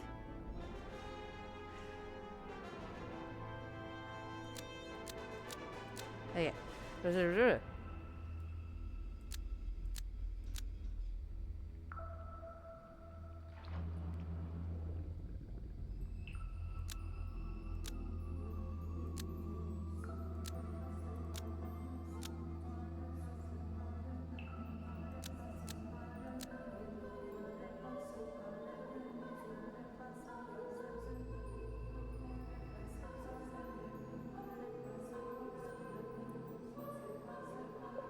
I don't Yeah, I think didn't think that's... that's... Yeah.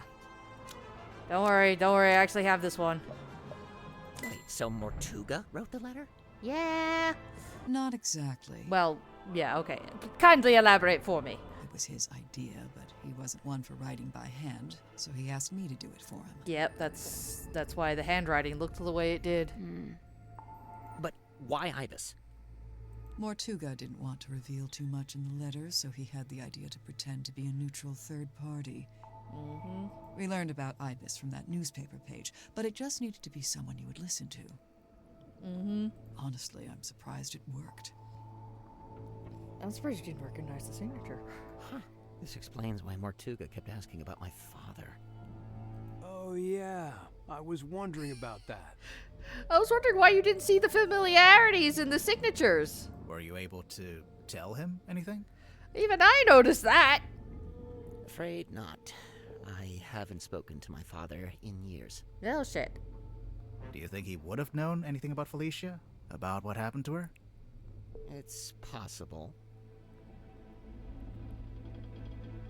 But he doesn't know what it is, so shrug. Oh.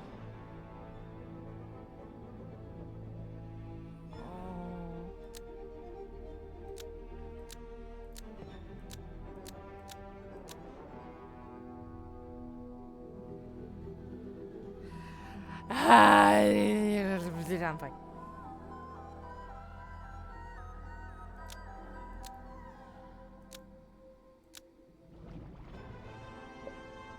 See? I told you. You didn't make him sad. He just learned about the death of his beloved friend. And then just saw a fake beheading. What I did, it was... You didn't know, honey. You didn't know? Thank you. I'm still gonna get you, but... Yeah, you didn't know. Symmetry, let it go. Your anguish.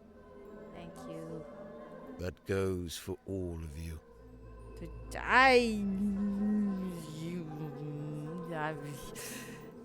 Mortuga's actions, his decisions, all motivated by that same singular desire. It was all in effort to locate Felicia Stonetop. her. Likewise, it transpires that Godric's actions were also motivated by a singular desire. To commune with the mermaid. Her? And when they opened the black box and found the mourning envelope, found the necklace key, it all came to an end. He knew. Well, what are you waiting for? Go ahead, open it. Godric, I really don't know why you're here. This doesn't concern you. I bet it does. I'm to believe the box may contain information on Captain Stonetop. Even if it does, it is wholly unrelated to our unfortunate voyage. I'll be the judge of that. There could be anything in there. Listen. I prefer you not to shake it like that. Besides, it doesn't open that way. It slides out at the side. Let me do it. What's all this? A scroll? An envelope? There's something inside. Wait. What's this? We both know what that is. That's Felicia Stonetop's necklace, isn't it? Isn't it?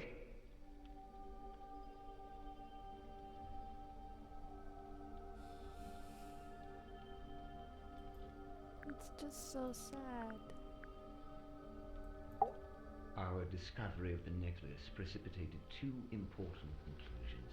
One, we now possess the key necessary to operate the mermaid's tongue. In my complacency, I had not even known it was missing, simply assuming it lay within the cauldron. But no, Felicia had taken it away with her, and now, through what twist of fate, it had returned. Which brings me to conclusion two. The fact that her necklace had been sent to her parents in a black-rimmed envelope attested to us that Felicia Stonetop had died. Even through his burgeoning grief, Mortuga could see in my eyes how I wished to make use of the key. Fearing what ruin might follow should I act, he did what he had always done. He lied about having the mermaid's tongue on board. He had your best interest at heart, Godric. We both know this. However, it was a lie that no longer worked on me, for I had laid eyes upon the truth. The truth? About what Mortuga had in the storeroom. Because it was right there. Correct. I had seen Symmetry's drawing of the cauldron. He asked me to change it. I was going to change it. So now you had everything you needed. The key, the bell, and the mermaid's tongue itself, albeit locked in the cauldron. On that note, I had also surmised Mortuga's reason for rigging the iron bell onto a winch above his desk. I concluded that he had set it up this way so that he could unlock the cauldron and access its contents himself. You think he wanted to use the mermaid's tongue? You'd like to suggest Mortuga would be immune from such things, hmm? I concede it may have been an alluring prospect, but actually choosing to act, it displays a dangerous hubris. Well, maybe he just wanted to be able to get to it, but not actually use it, you know? Grip, did you actually accuse Mortuga of wanting to open the cauldron? Of wanting to use the mermaid's tongue? I did, and he flatly denied it, which caused an argument. Truth be told, we were both sick of each other. The last vestiges of our mutual decorum fell away. He attempted to shut me down with cold logic, insisting that it was not possible for one man to simultaneously turn both dials on the iron bell. Wait, is that true? Kinda depends on how big you are, how wide your arms are. Kinda. Depends how big you are, how wide your arms are. I knew Mortuga would be capable of it, and I could see in his eyes that he intended to do it. Wait, why are they both holding the necklace? Not to side with Grip here, but he was right. Mortuga did open the cauldron, didn't he? Perhaps his intention was simply to move the mermaid's tongue to a newly contrived hiding place. Maybe he was just gonna destroy it. That he should have done years hence, I might add. Grimoire, what do you think?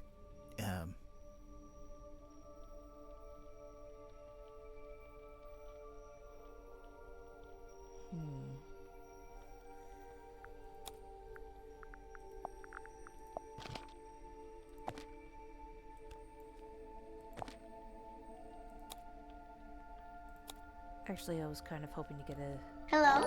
Oh! Hi.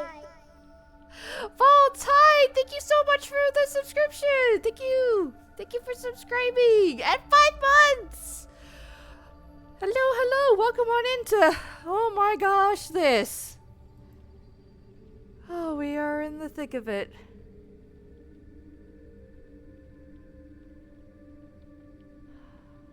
It is a lot. I hope you are doing well. I am on a ride of a roller coaster that is insane. I am loving every minute of it. I am getting just validated. I'm getting validated. Validation for so many things. Oh fuck! I'm getting too excited. I need water. Hang on. Yes, we are towards the end of the game now. Oh boy. Sorry. I think he wanted to destroy the mermaid's tongue. Whatever the reason, I knew it was only a matter of time. And what's more, following our discussion about the mechanism of the iron bell, I understood the specific physicality of the task ahead of him. Physicality? In order to reach both dials, Mortuga would need to hold his body close against the iron bell.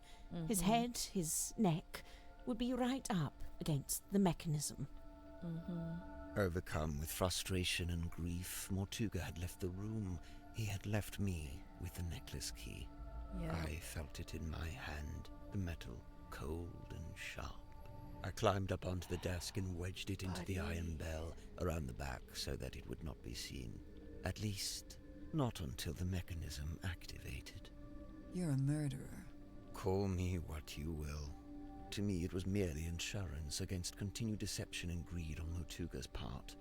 If he indeed decided to keep the mermaid's tongue for himself, if he decided, as he always had, to keep it from me, then it would be his last decision. the rest you know. Having first locked himself in the room, Mortuga unlocked the cauldron and was killed by the blade of the necklace key. I tilted the submarine in order to claim the eyeball key, which granted me access to the captain's cabin and a path into the storeroom from above. I took the mermaid's tongue from the unlocked cauldron. And then you went up to the aft deck and used it, didn't you? I tried to, but you stopped me. You're welcome. Tanko then dove into the ocean and collected the pieces. Including the coral and the gemstone eyes, which she kept for herself. Yeah, as for the mask itself, I just left it in my room. And I took it when I later visited the room to collect hex from the dome tank. I thought so. You're admitting it, huh? I admit I moved it to a more secure location, ultimately a wise decision, wouldn't you say? Except it's not there anymore, is it? It's right here. Yeah. It's dark. Yeah, I knew where he was standing. I knew where he was standing. I was waiting for it. Fuck. Why? Yeah, you let him monologue too long. Look, we didn't. It's. I knew this was gonna happen. Grimoire. Grimoire, why are you letting this happen again? Everybody panic. Turned off the lights. He did. I knew where he's standing. I realized that I was waiting for this moment. Someone grab him. Nope, it's too late. Yeah. Fuck.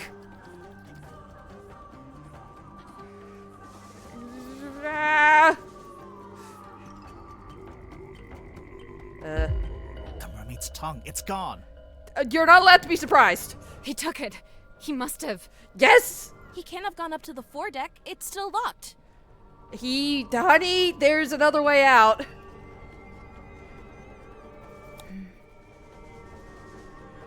That's not it? The captain's quarters? What about the aft deck? Let's go. Maybe we can catch him.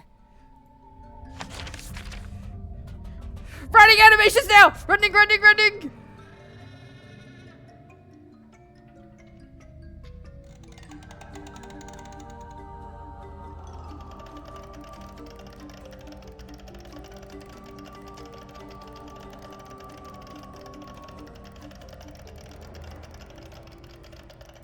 This is the coolest ship, but also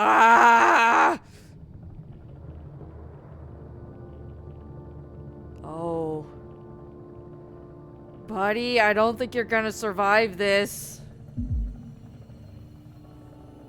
He's wearing it. I noticed. Are we too late?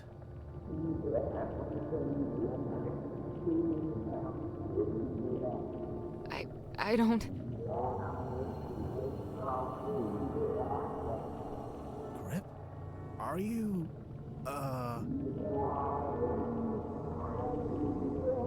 What? Wait, where's he going? He's going out the door! Ah! Again!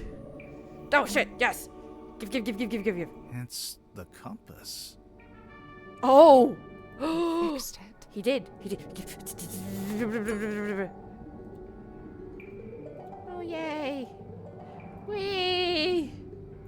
Yep. Oh. Read? Oh. Oh! Oh.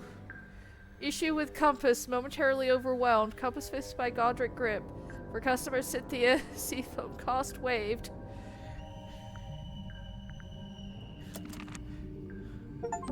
Oh, What's cost he gonna waived. do? Read the Should we service follow record him? label I on the don't- fixed compass. He's locked the door. Lock the door! Can you see him through the window? Yes! Wait a moment. Oh. Oh. Oh.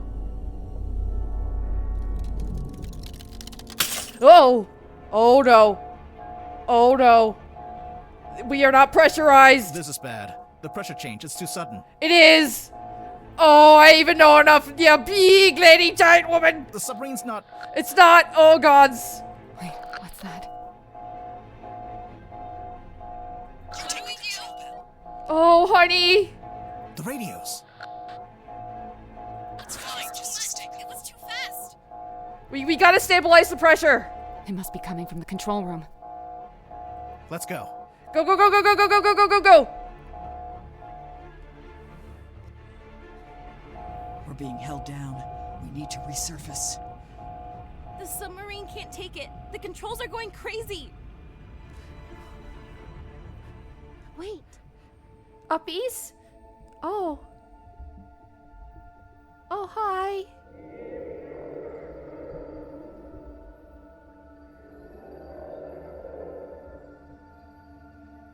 Hi. Hello, ma'am. What did she? She's gone. Bye, ma'am. Oh, jeez, everybody hold on.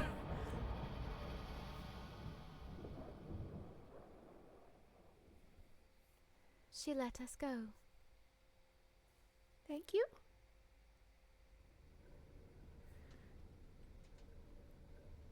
Remarkable. Yeah, that giant lady, the very remarkable, and he's now gone, and, okay. Let's just head back to Silkworm, shall we?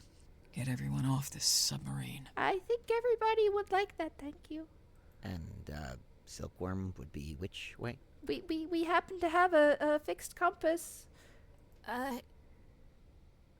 We got moved. I don't know where we are. We at least know which way's north. No stars, no moon. Compass? I don't know which way north is. It's okay, honey. The game will let me give it to you in a minute.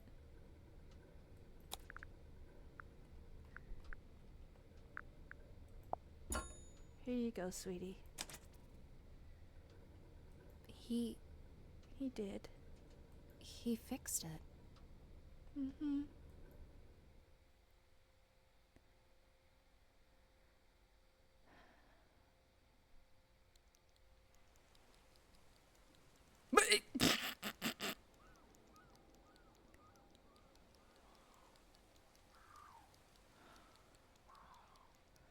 Holy shit! Alright. Okay, where do we even... Where'd Tadpole go? Honeys, you okay? Look at the lighthouse. Oh, okay, hang on. Yes. Okay, Cynthia? Cynthia? She's still processing. That's pretty fucking valid. Of course. We all are. Yeah. That, and we've just been to tell her stepfather that we're leaving Silkworm. Oh! Oh? Where are you headed? Where are you going? We, haven't worked that out yet. Do you want to come along? We don't know where we're going either. We can go get ice cream. I know a place you could go. Wait, really? Really? Really? Wait. Yeah, I've got a couple friends you could stay with. I'll write down the address for you. Oh, thank you. I'm gonna cry. And now I'm gonna click on the lighthouse. Alright, I'm gonna click on the lighthouse. You never got to go to the lighthouse. We didn't. Oh, hey. Maybe our next case will be entirely in a lighthouse. Oh ho ho! No way. This was it. This was the lighthouse case. Oh. Would you mind not leaning on the fourth wall like that? I'm just saying, next time the theme will most likely be totally different. If there even is a next time. No way! Oh, wait. Oh. This was a lot of work. It may be unsustainable. What if we throw more money at you? Like, you haven't even put out the soundtrack yet, you know? Like, a lot of game creators put the soundtrack out on as well, and people give monies. Now who's leaning on the fourth wall? Oh. This is unsustainable for them? Are they not getting enough money back? Holy shit! Well, now I'm sad. I mean, I obviously want them to do whatever makes them happy and have a good time, but they need to make 100 more Detective Grimoire games, please. It's not sustainable? How is... Did they not get enough monies? No, I'm sad. More people need to play these games. These are great. These games are a lot of work. I definitely agree this is a lot of work. A lot of time and effort went into this, but I'm hoping, like, they made it back. I'm hoping that, you know, I don't want these things to be, like, a sinkhole or something. Like, I mean, Silk Song was able to take 7 years. I meant it when I said they could take 20.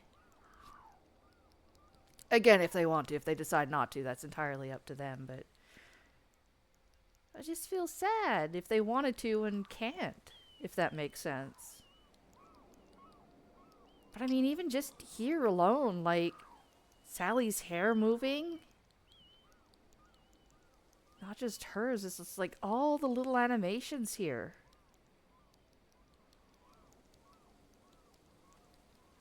Sound effects in the background, the water, the gulls, the typing. Like this would have taken so much effort. This is why I always like just like taking a minute, just looking at everything, because there's a reason this game took so long to come out, and it was worth every single bit. It was worth the wait.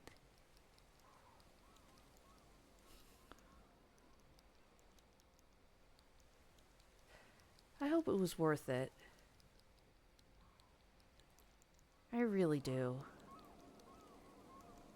Like, I would love for them, obviously, to make more, taking whatever time they need, but I hope this was worth it. Whether or not this is the last one, I hope it was worth it. I don't know about you, but I thought that was all very interesting. That is putting it mildly, my good madam. Yeah, I would have to agree. You must be pleased. You've come away with a new story to tell around the campfire. One hell of a story. Quite right. Yeah. I'm not sure it would be wise to tell too many people. It depends on how we tell them. No, don't worry. I'll change all your names to protect your privacy. Thank you. What are you going to change my name to? What is it?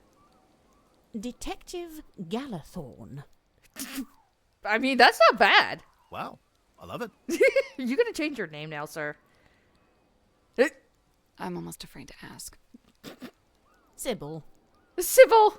Yep, this conversation is over. No! Why Sybil? Hey, man. Easily one of the strangest days of my life. One of, not the? It's in the top 5, at least. Okay, you make more sense, considering what you've been through. What are you going to do now? So far, the only thing I've decided on is to go home and have a bath. That is a great first start. A bath? You haven't had enough being submerged in water for one day? He wants to be the submarine, okay? Okay, maybe a shower.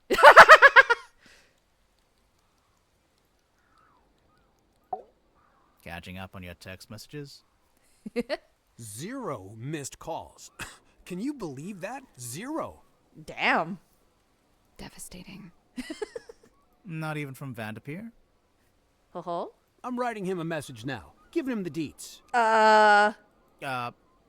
Yeah, A very selective version of the deets. Very much appreciated. Smart.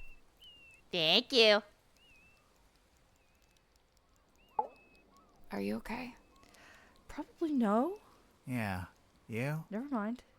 Well, I guess we weren't knocked out this time. Somehow, yeah. The Stone Top Inn. 5 stars. Nice and quiet. Would sleep on floor again. Performing tonight, Waylon Wolf. Seems like that never actually happened. Yeah. I wonder what happened to him. Wolf. Maybe it's better that we don't know. True, that would be more they'd have to write and... Silkworm on Sea. What do you think will happen to it? Bulldozed, parking lot, within a month. Oh, shit. Grimoire. Well, what do you think? I think there's a chance the people who used to live here might come back. That'd be nice. Are you surprised this didn't turn out to be about the Silver Snake? Yes, actually! Yeah, I guess. Although, they may be more related than we know. Also true. What? The Silver Snake and the Mermaid? Yeah.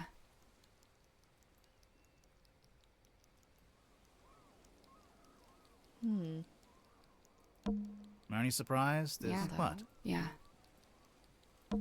Grips Emporium. Yeah. Want to take a look inside? Oh, a nice bit of breaking and entering to finish off the day? Why not? We've done worse. We have. The silkworm is the larva of a moth? I mean... Are we doing some good old B&E or not? Alright. Silkworm on Sea. What do you think will Bulldozed. happen? Well, what do you... I think there's a chance. Silkworm on... What do you think? Bulldozed. Well, what do you... I think there's a chance. That was the weirdest submarine I've ever been on. My theory is that the silkworm pupated and turned into the mermaid. Ooh, that is interesting. I like that theory. And the last? And the last. And the last! Is oh, everyone shit. Okay? I guess so. I guess I clicked on everything. Oh, sure. Just had my human perspective permanently and irrevocably shifted, but hey, what's new? But what about Grip? Did he die or what? I don't fucking know. I don't know. But he made his choice. I did. really don't think it would do us any good to worry about it. Sally, did you write down that address for us? Yeah, I'm almost done. Just writing something on the back to help you out. Oh, like instructions? Yeah, kinda, yeah. You know, I really must be off. Ah, come on. You've got nowhere to be. You're quite right. Nowhere is precisely where I need to be, and I'm rather in a hurry to get there. All right, that was pretty good. I'll let that slide. And Tadpole and Zephyr stayed on the submarine? Yeah. Are they going to rename it? Of course not. You've got to keep the Mortuga name. It's like his fingerprint on history. You say that, but by all accounts, he actually didn't like the submarine very much. Yeah. That's true. It wasn't his choice to be there. He spent all his time trying to work out how to leave. Well, yes, all right. I can see that. I'd say his fingerprint is right here. It's all of you. It's Symmetry, it's Cynthia, Tadpole, Zephyr, everyone he was kind to, everyone he helped. Dude, that's real. But what about the mermaid's tongue? What about it? Well, we still don't really know anything about it. How it works, who made it. Good. What? It's good that we don't know. It's right. Yeah. The Look what it mermaid's did. tongue is a shameless shortcut, a trap for the impatient and the dissolute. But you don't want to know what the mermaid said? Oh, I want to know. But as I stand before you now, I can't know. You understand? That's just the way it's meant to be.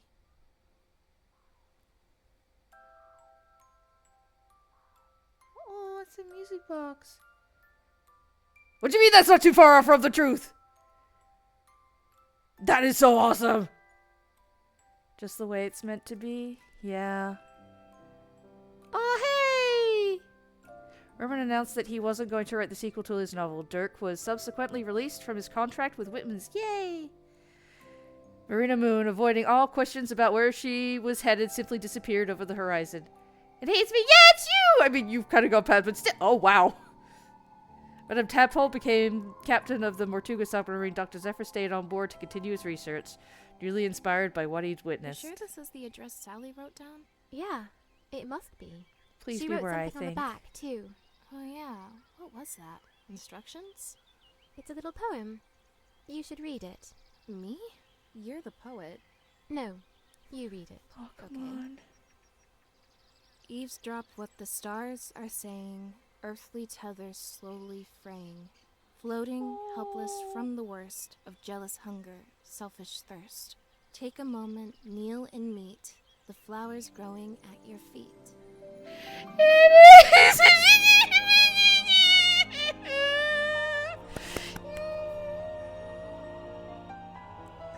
Oh.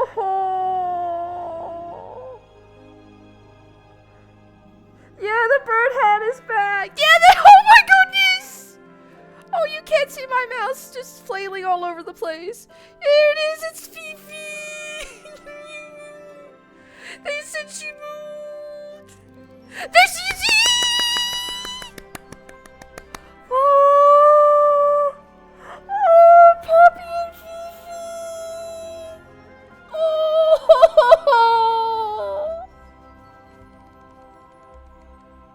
Oh, thank goodness! The Sophie games. I gotta cry. Oh.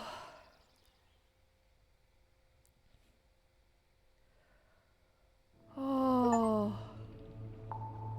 The mermaid mask complete the game. First try! Yay, I did it! And you were there too, Edwin Dung! Yay! I still hope I'm saying your name right. I think you said I was saying your name right. Oh my gosh. Oh. Actually, let me check my achievements. Did I miss anything? Oh no, what'd I miss? What'd I miss? Apparently I missed some things. What did I miss?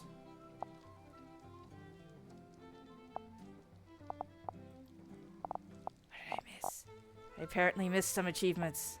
Damn it!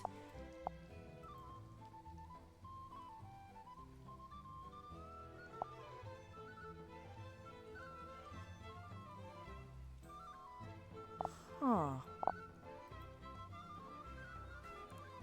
Hopefully they make more of these games in the future. I need more. Okay, but like, Edwin told us to click on it direct on the can we bring up that dialogue again? So if we can. Oh! Oh, holy shit, the concept art. No, go back, go back.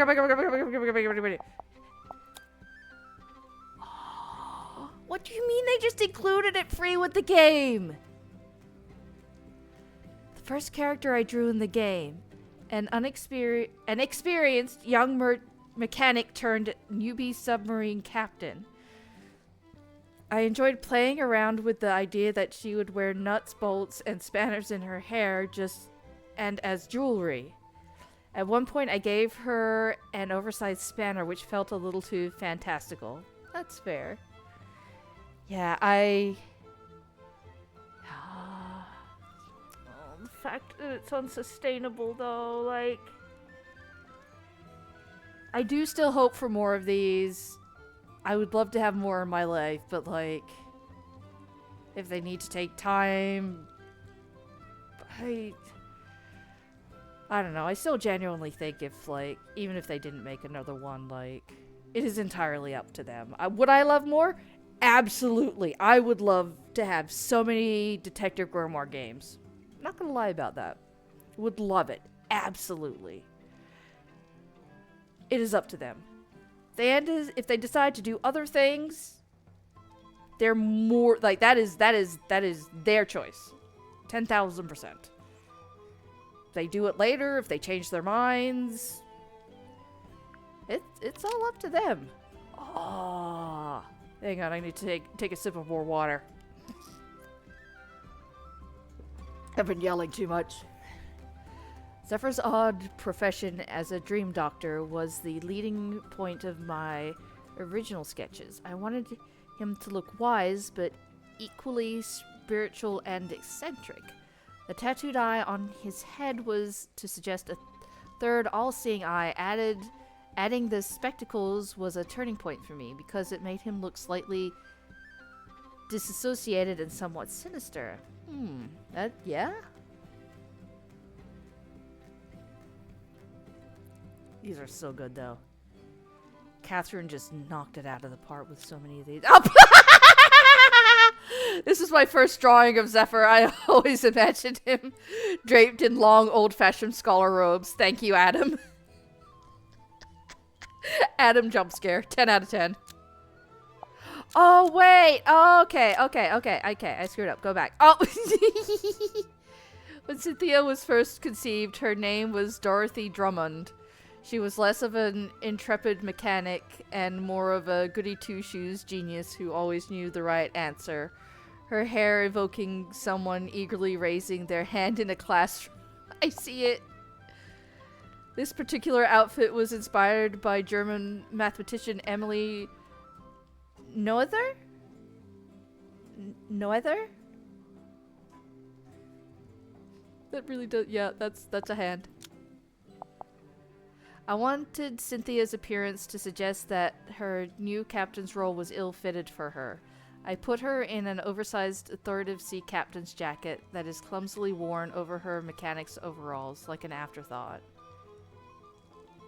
God, these are so cool. Ah, yay! Alright, that was Catherine again. And then, in tweaking Cynthia's design for animation, we removed the big collar on her coat. It just distracted from her face and hurt the silhouette. Yeah, that's one of the really cool things about these characters is the strong silhouettes they have, which are really good. Her movement is relatively understated, but I feel she has a great range from fox confident captain to cheeky young girl to nervous teen. She's dealing with a lot and trying hard to mask her stress. It's so fitting. It is. Those velvet. So good. And the little animation lines, the different sections. Okay, then we're back to Zephyr. Adam. Oh, he's so tall! He's so tall! His outfit is inspired by wise men from the ages such as Charles Darwin and Isaac Newton. But this opulent style also ties into his image as an avid collector of strange antiques. I thought it would be fun to make his hand a literal antique. That is pretty, I do like that. It's very cool. It's like he gets it, he just sticks it on there. It's like, there it is, it's his now. Zephyr is one of the hardest characters I've ever had to animate. He has everything. Tall, so his proportions are difficult to control. Moves slowly, so needs lots of drawings. Flowing fabric, so tons of secondary motion to manage. Ugh. I'm extremely proud of how he turned out, though. You should be Velvet, because holy shit! I mean, they should be proud of all these characters. Good God. I mean, like it said... Oh. Dirk is the most contemporary character in the Grimoire universe. He even wears jeans and sunglasses. I first referenced to old-timey movie poster boy movie stars, but final design is inspired by more modern celebrities like the majority of male movie stars. We wanted to have a generic superhero build. Very understandable, Catherine.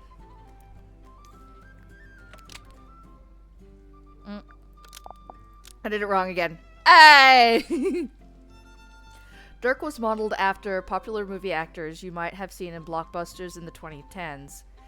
He's got skinny legs because he's not a bodybuilder. His muscle is mostly just for aesthetics. I gave him simple dot eyes to make him seem naive and somewhat clueless. Adam. Thank you, Adam. Hey! Adam and I drew character concepts separately, and then we would compare and develop the characters further based on a combination of the ideas. I originally drew Dirk with blue puppy dog eyes, but Adam drew Dirk with naive-looking dot eyes, which felt more in line with his character, so it stuck. Yeah, I can see it, yeah. That's so cute. God, I love these little snippets of them working together. Yeah. In case you're thinking it, yes, I was consciously evoking Johnny Bravo with the animation spears. Yes, Velvet! Yes! Dirk was very fun to pose, and some of these sketches became animation poses with almost no revisions. Aw, hell yeah. Dirk draws from a rich boy lineage of good boys.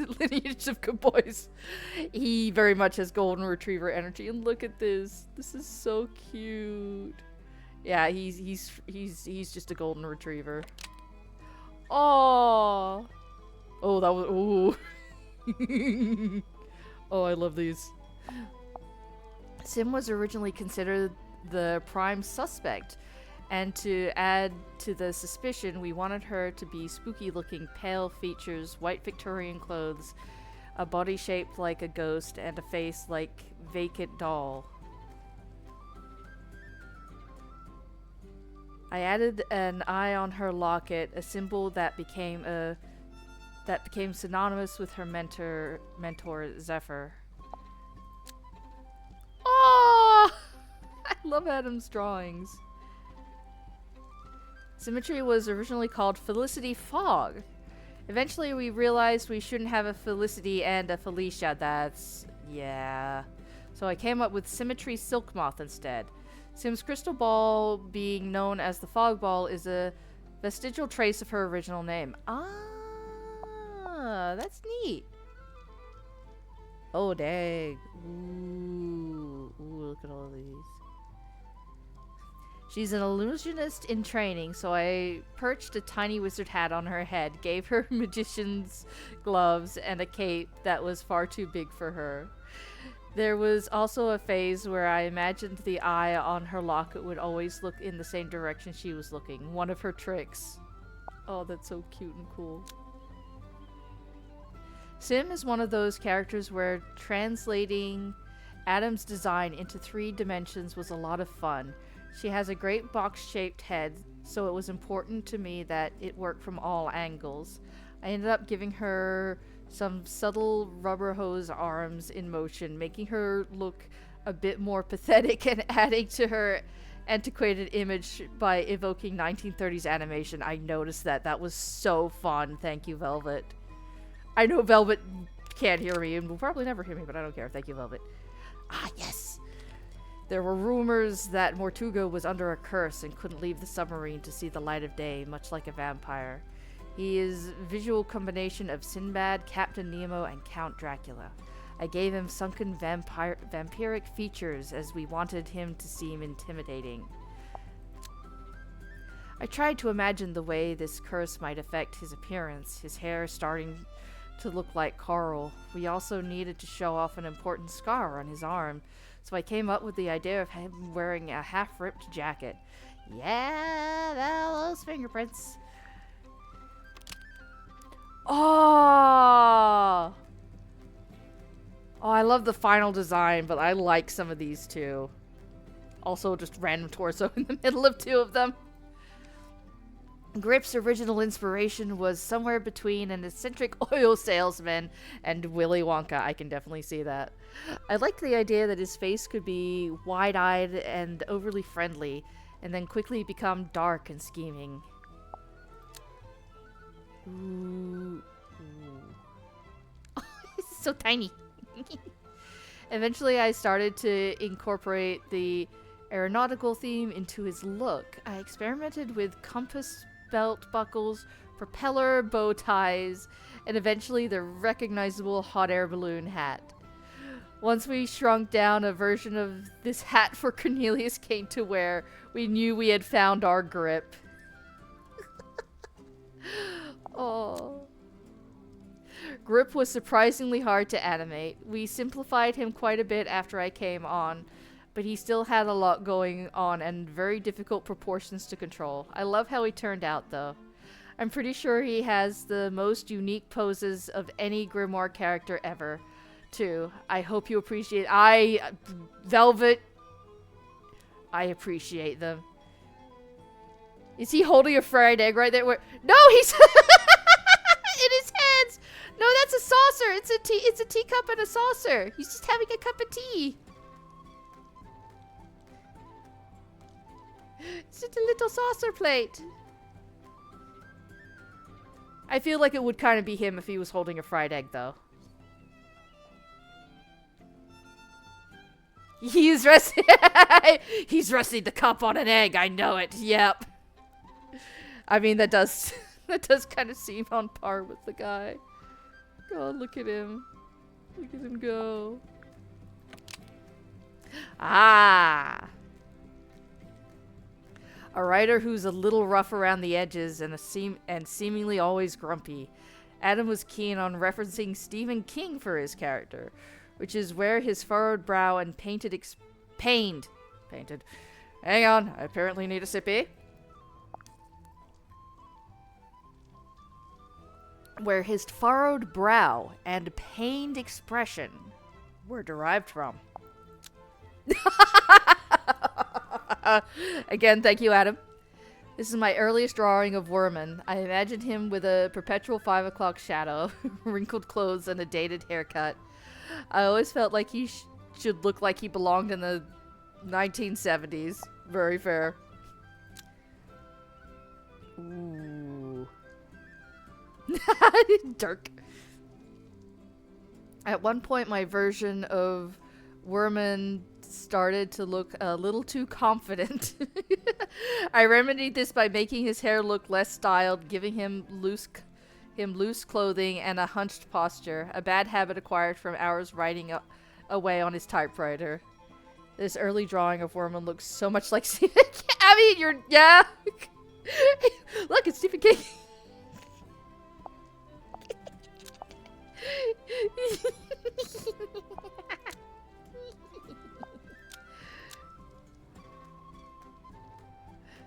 Ooh, that's a good one. To me, Werman is the Professor Pointer of this very game. In that he feels very similar to myself. Ah, Adam reduced his chin. Adam reduced his chin after I did these sketches, as it didn't feel right to him to have such a strong jaw. Valid. Also hilarious. This results in quite a squidgy, nuanced head shape that makes for very fun facial expressions. It also means you can draw him a bit wrong and it'll still look like him. Okay, that is also very fun. Marina Moon's keywords were no. I need more sippies. Who requires more sippies? I do. Everybody take a sip. All right. Mariana Moon's keywords were nomadic, historian, professor, and hobbit. Naturally, tweed jackets, waistcoats, and a tobacco pipe seemed like a fitting combination. True. These all look cute of her, though, really. She's also an older character, and I struggled with capturing her age at first. That's fair. I like it. I imagined Mariana as a wandering countryside historian, an old-fashioned dapper look, but messy and mud scuffed from her time crawling around the brambles. Really, the only thing from this drawing that we kept was the fact that she has a pipe. Oh, these are so good. Like, is there any chance, any talk of them releasing, like, an art book? Cause I would also give monies for an art book from the Mermaid Mask and Tangled Tower and, you know, just in general. I would pay monies for an art book. Just saying. Since she was a nomad, I imagined she needed to carry all of her worldly possessions wherever she went.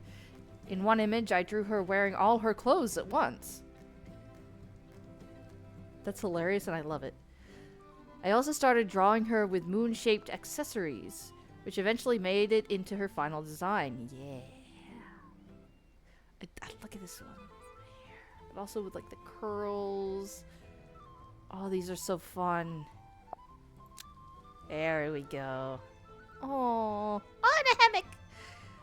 Bilbo Baggins was referenced a fair bit in discussions of Mariana's mannerisms. Marianaisms? Thank you, Velvet. This came across especially in the bottom middle drawing. What? Which made it into animation with only a little alteration. This one also looks very cute. I like to imagine she always knows a little bit more than she's letting on and isn't above teasing you with that fact. I feel like she's earned that. Oh, dang.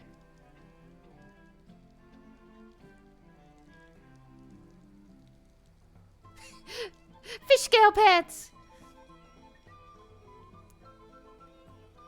These are really cool.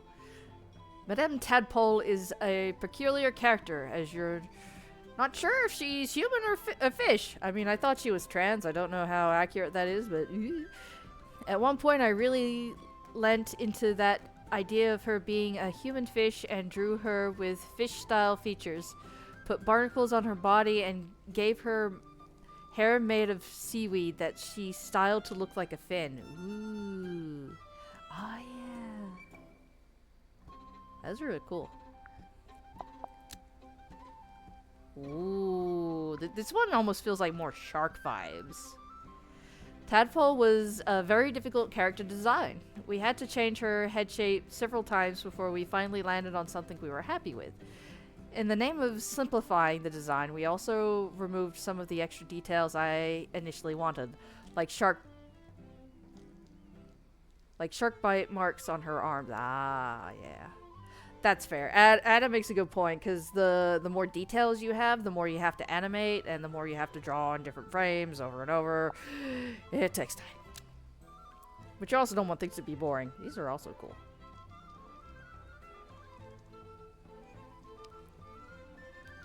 As a retired circus performer, her unique appearance feels like an old stage costume. I drew clothes that were a cross between swimsuit and costume, even giving her theatrical fox lashes and stage makeup. She salvages items from the sea to decorate her room, so I loved the idea of her wearing pirate treasure as jewelry. That is pretty cool.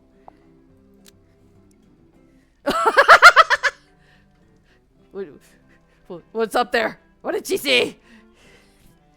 Tadpole's body language is usually understated, even graceful, but occasionally she'll break out into a broad motion that makes use of her huge arms in a way that's quite striking. I wanted to give her shark teeth at first, but it ended up being too distracting. That's fair. I still love her laugh. It's like when she laughs, it's like she's laughing with every bit of herself. It's so good. There are several clues in the game that show what the extended fellow family looked like, so it was important that we spent some time drawing them. Designing them together meant that I was able to balance their likenesses to one another and consciously make them look related. That's very fair. And understandable that you'd want to do that.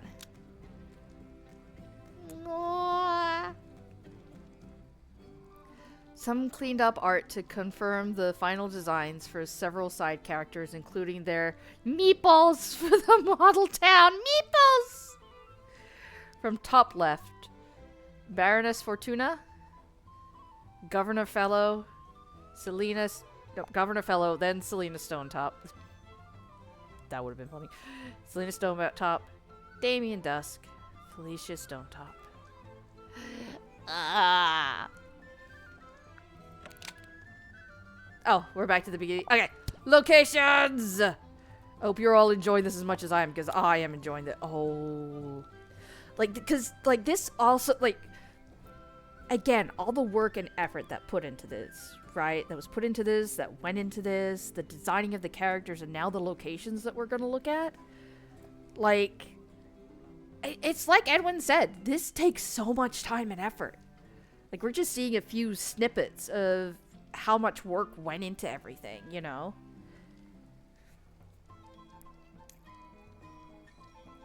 It's insane, and it's, again, I'd love if they do another game, but I can understand if, you know, they're like, ugh. I understand if they just want to take a break. I understand that maybe it isn't feasible or too much. But I am gonna marvel at all the work that went into this, because holy shit, they did it, and it is so cool!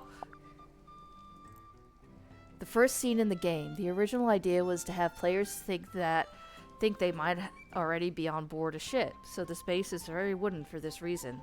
The abandoned inn has wooden slats on the windows, which we use to create dramatic lighting where the green light of the submarine appears. And that looked very cool, by the way.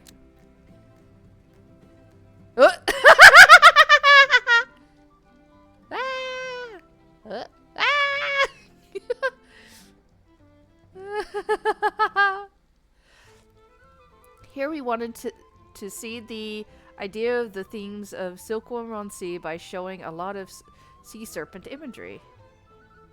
Very well done, I must say. Oh, there's Sally! She's sound asleep! I like the idea of starting the game in a seemingly inconsequential location, but you have to have it gain meaning as you play through the story. Very true. Although for people who have played Tangled Tower, the Stonetop name may ring a bell immediately. It did, Adam! It did!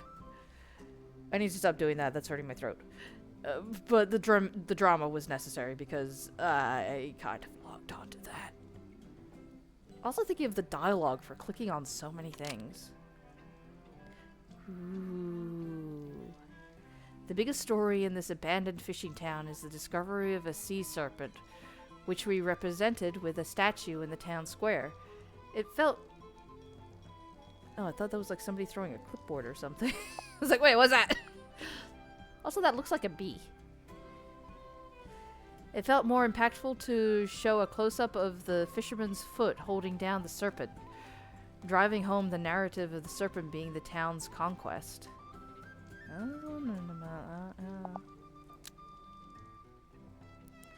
Silkworm on Sea is named after the silkworm, the larva of I see, like what you're saying. Like, see, you even were saying this earlier. The silkworm pupated and turned into the mermaid? Silkworm on Sea is named after the silkworm, the larva of a silk moth, which carries the symbolism of life and... Not life and death, just and death.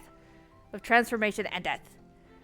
I was drawn to the concept of the silkworm as the mortal shell that perishes and the silk moth as the ethereal ghost that transcends. Yep. Because it was pretty much a ghost town.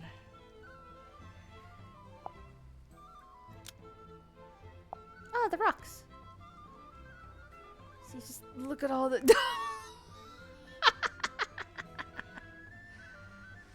Oh, I did wish we got to speak to Tadpole and Zephyr before we left. You have the skull of the silkworm, so I guess that fits. I mean, that is true. Transcended by mermaid. Transcended by mermaid. Some of these buildings are an early insight into the suspects you have yet to meet, so it felt important to design them properly. Very fair. I created concept art for the whole high street, even the shop branding. One of these designs was the emblem for the Stonetop family, which would appear on the inn and in several other places throughout the game. And noted by us! Oh, look at the light. Oh, the concept art is delicious! The idea I had in my head was that Silkworm-on-Sea was a town that was dead. Laying at its feet was the monolith of the submarine, acting as the town's grave, with its departed denizens buried within. You could tell what kind of mood I was in. I was in when I was coming up with this stuff, huh? I mean, I was just some good, like, there's no denying that was still some good shit at him. I say as if he could hear me. Ooh. That's a face! Oh, that's gotta be intentionally looking like a face. This is the first time you set foot on the Mortuga submarine, and we wanted it to feel unwelcoming and foreboding.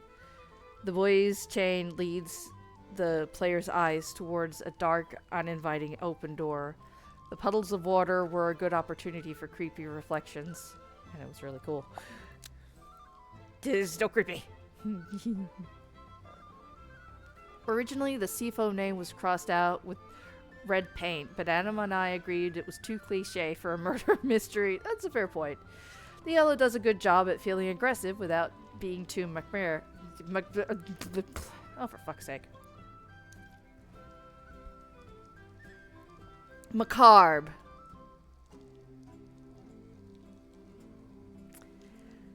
Catherine. Plus, the yellow paint will help confused players find the doorway. Adam! I mean, it's true. It's like, here's the doorway. I needed that before the line. I couldn't find the bilge, despite the line going. Oh, well, anyway. Yes. Originally, I had planned a harbor area between the town square and the foredeck, where you'd fully see the submarine sitting in the water. Catherine convinced me that we didn't need it. She was right. That's a lot less you have to draw and work on too, so that's probably also why. Okay, I don't know if I'm gonna read all of these, but I do at least want to look at a lot of it because they put the time and effort into all of this. Like we are seeing the this. Well, actually, Edwin, if you're still here, do you know if these were hand drawn or were they drawn digitally on computer?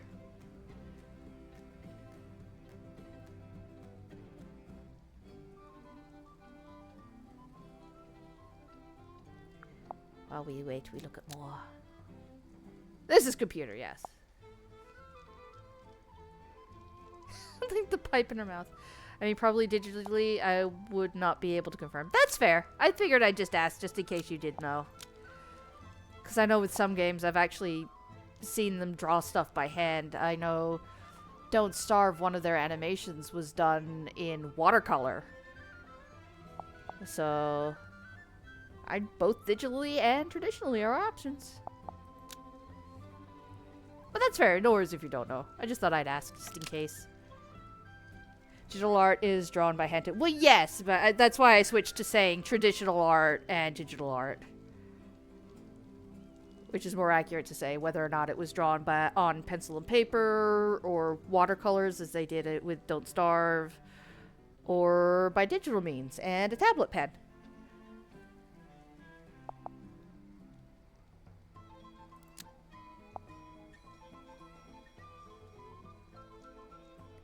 Like this would all take so much time. Oh, yeah. Oh, this is yeah. Oh wait, this was one of the rare moments where I made a 3D model to help Catherine with the illustration.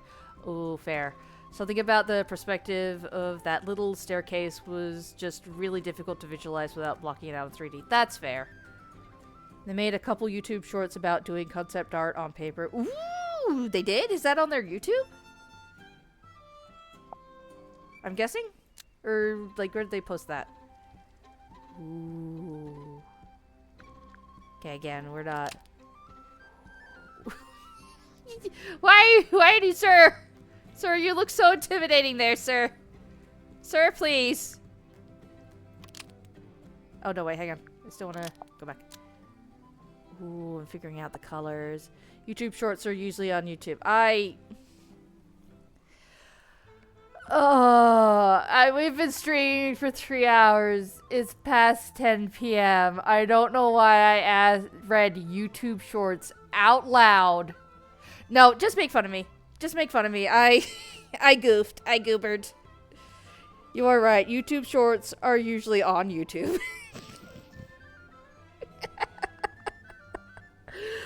Alright. I literally read what you had typed. And clearly did not process it. Oh, and there's the whole setup. To me, this room is somewhat reminiscent of Remington's office from Secret of the Swamp and Fifi's library from Tangle Tower. Grimoire and Sally always seem to find themselves in places like this. I mean, if you keep putting them there, Adam, they really are gonna keep finding themselves in places like this. Ooh, all the gadgets and doodads. And all the lines. How long did it take them to come up with all the dialogue?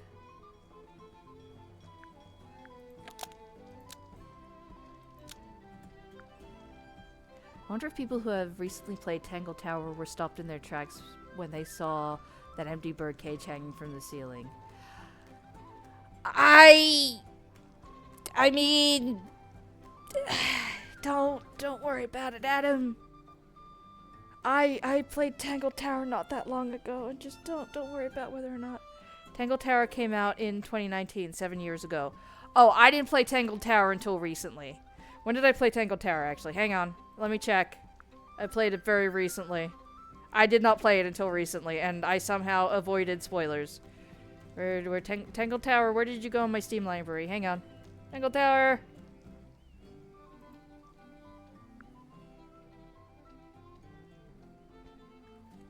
I played this back in February!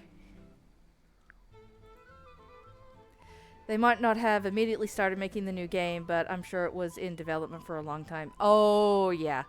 I do know that,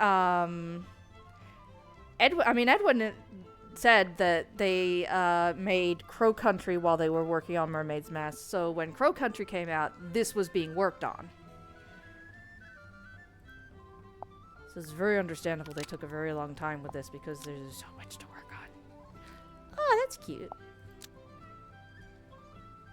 Originally, the film projector was found in the model town's lighthouse, projecting onto a curtain drawn across the Oh. I still prefer it this way around, but sometimes you have to make undesirable compromises for logistical reasons. Adam has a point. Still sounds fun. Hey, it's Sally!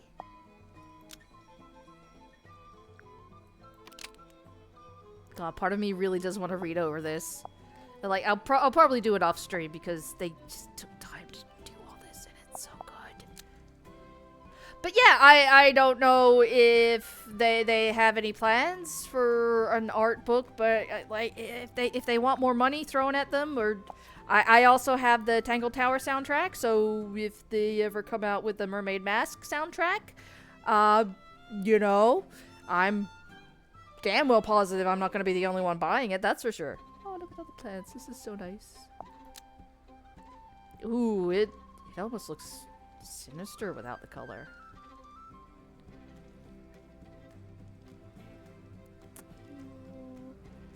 Oh, a symbol of the kind of home Sim and Cynthia wanted to have.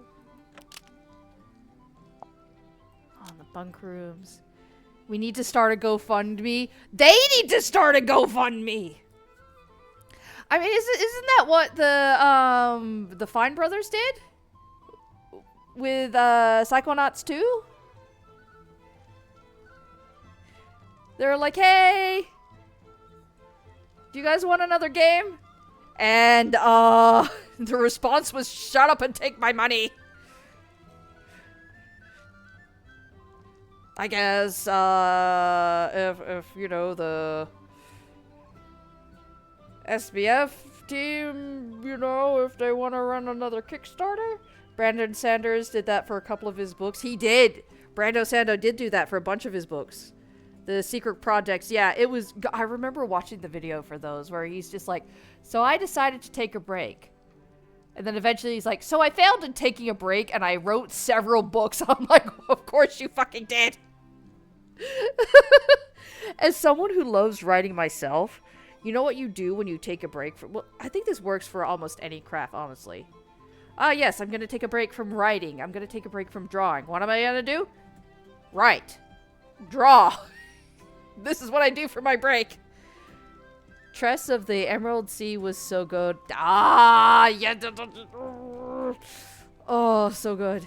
Especially the audiobook by Graphic. Ooh, I need to listen. I might need to listen to the audiobook. Celebrities always need a tuxedo, right? I can see him just having one. Just for the hell of it. Oh, look at him, his happy face. Scrivener sadly dialogue. If you miss the next time, try clicking on the punching bag. I did. In the part loop, yep. I always love the way Amber, as Sally, says, you never know when you might have to go to a fancy party. That was a good line.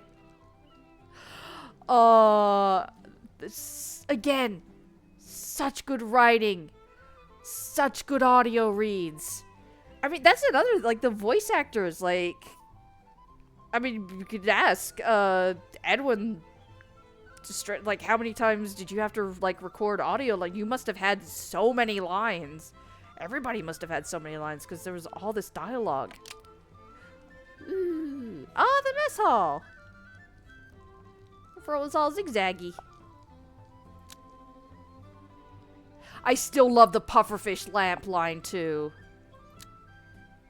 She just sounds so happy. She's like, pufferfish lamp. Yes, here's everybody. Catherine drew this layout image for the crowd scene in the mess hall. I love how the composition fits in all the different characters. It feels like it does actually kind of feel like a Renaissance painting. That is really good. The hypothetical next game better have a pufferfish lamp too. Oh, that would be so cute. That would be so cute.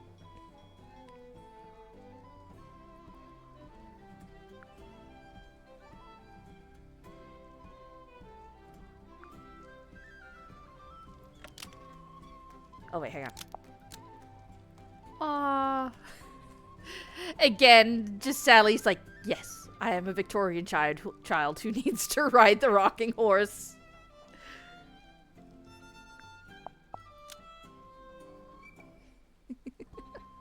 We must ride the rocking horse. It's a rocking seahorse. Oh, it's so good. It would be great for it to have a hypothetical, the hypothetical next game to have a pufferfish lamp. I keep muddling my words. Ooh!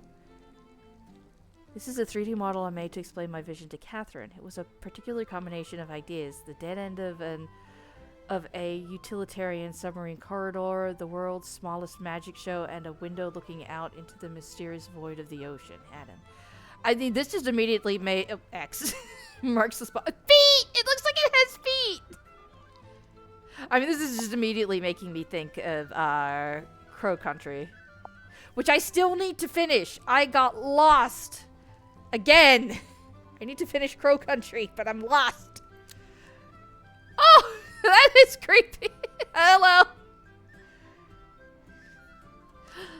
Unless, of course, they're out in the ocean looking in through a big window. Very true, Adam. This is just the cozy vibes. It's so good.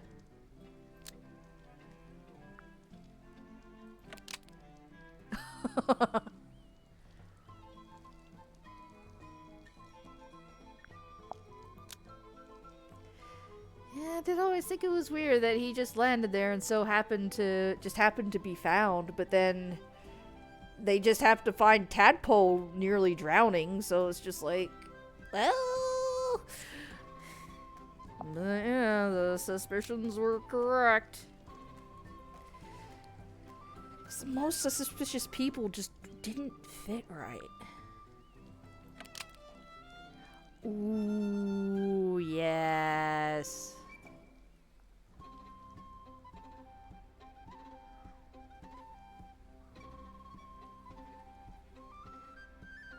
Oh, this is so cool.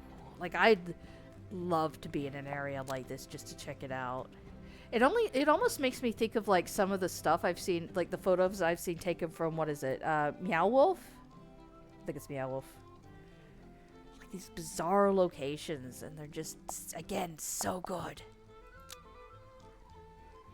It's interesting how ocean-themed color palettes can be the obvious dark greens and blues, but they can also be the soft light pastels of seashells and pearls. You got a good point, Adam. Ooh, yes. I like when Grip saw the action figures of Felicia and Mordoom and was like, classic navigator erasure, because he was, in fact, also on board. Wait, that's a good point. You're right. He was. That's why he said classic navigator erasure. That's a good point. Oh, that's a good... Oh, I love that. I love that. Oh, that is so good. Ooh.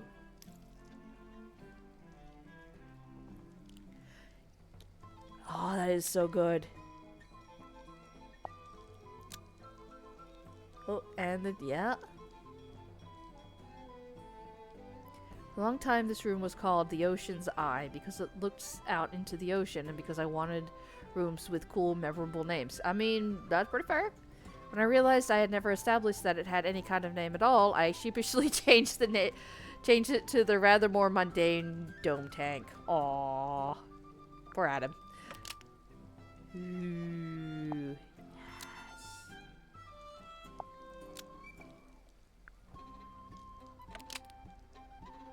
Oh, are we back? We are. Okay. On to the clues again. Yes. Ooh. See, this is why I always looked at the items, because look at all this details. Look at the details. Hey! I'm trying to spin it. I know I can't, but bleh. That's so good. Delicious. Delicious. Oh.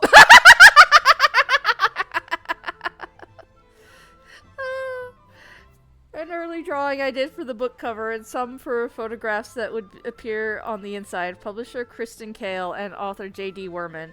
After we took away Werman's jawline, we decided the dashing photograph of him on the inside cover would secretly be of his rather more handsome father, Damien. I was wondering about that. Also, there's two her paintings. The mermaid was Grip's her, his obsession driving him to seek the depths. Felicia was Mortuga's her, she was his mermaid. Yeah, I was wondering about that, because you're right, there were two her paintings, and Felicia, because it was clear Mortuga, well, to me at least anyway, that Mortuga was searching for Felicia. And yeah, Grip was after the mermaid.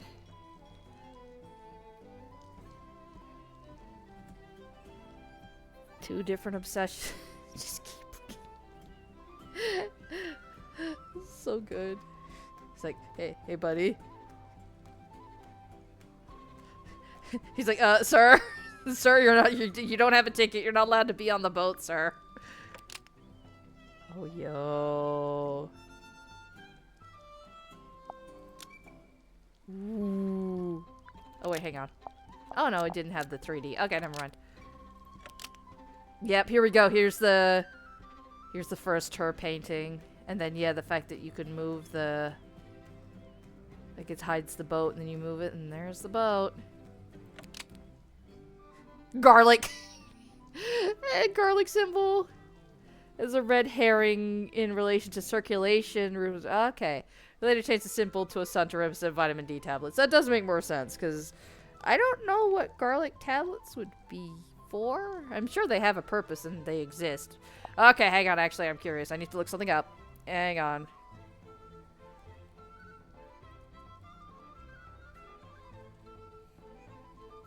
Oh. Dietary supplements used to support heart health, immunity, and general well-being. Huh. This is to please be taken with a grain of salt because, I just did a quick 5-minute search. In the first demo, there was still garlic on the label, and there were footprints on the cloth covering the cauldron. I wonder where that would have led. Ooh. That's a good question. I played the demo, too. I bet if I brought up the demo itself, it would still be in there. Oh, yep, there's the footprints.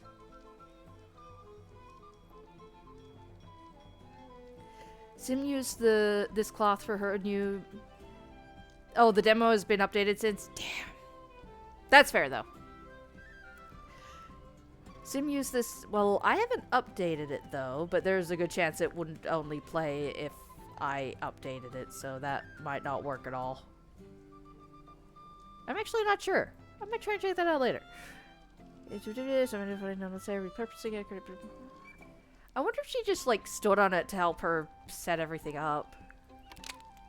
Kind of like a non-thing. Drawing smashed bottles is trickier than I thought it would be. Most drawings end up looking like a nondescript glass. Yeah. And it was important that people could figure out it was what the original design was. Yeah, I've actually had to draw broken glass before. It is not easy. I think they did a very well job. Did very well. Like, it was very good.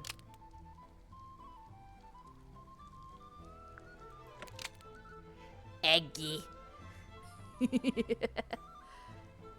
Keep calling it an egg because in Tangle Tower there's what was it? Like a snow globe of the area, and that too looked like an egg. Everything is egg. Oh, the doll! Pop! There goes the head. Yes. An invention unique to the Grimoire world. This projector was originally stored within the model town's lighthouse, which meant it had to be cylindrical in shape. I based its aesthetic on technology from the 1970s and 1980s. I thought that was pretty cool.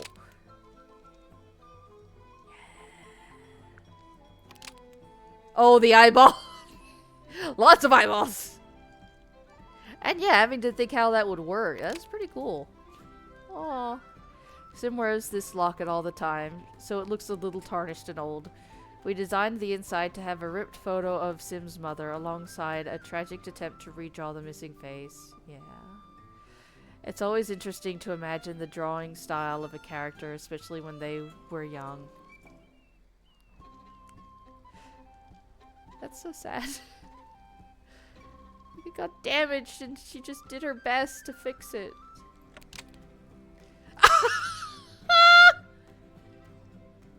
Okay, that's adorable. Yeah. Oh, safety scissors! Let them have proper scissors. Ah, the captain's log. I guess his different names wasn't a clue, or his different signatures wasn't a clue, or it was, just not in the way I thought it was. I thought it was a puzzle to be unlocked, and it absolutely wasn't. Oh, the jackets.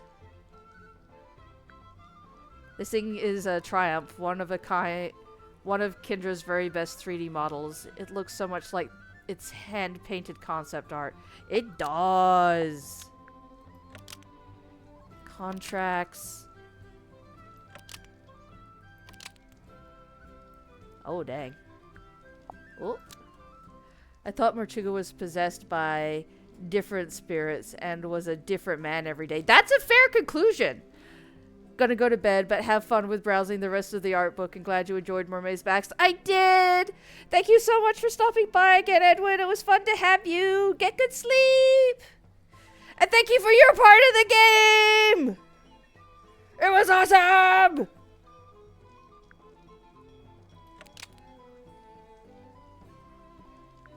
tickets catalog. Bye! Catalog. Oh, yeah, here we go. And there's a great way to show characters from the past is through paintings. A new dimension to this game was having 3D clues, which meant we had to design the backs of objects. It became a great way to hide extra secrets and pieces of storytelling. There's her. Her. And yeah, the moon. You're welcome. Hope you sleep well. Oh. Oh. I die all over again. Some plans for the Felicia painting referencing several generations of Stonetop women. I will now cry all over everything. Oh, this is so cool. I like that he put him inside, like where you can't even see him. That's funny. I tried out several handheld radio designs before settling on the one that felt most in line with the submarine steampunk style tech. The costumes were made by a young Cynthia, so I wanted them to look crudely crafted by a child who had very few materials to hand. I think you did a very good job. They're very adorable. Yes! The little trinkets. Yes! Oh, we're back to the book. Blue stew! No, wait, hang on. We're doing these in order. No, wait! Fuck! Too far back.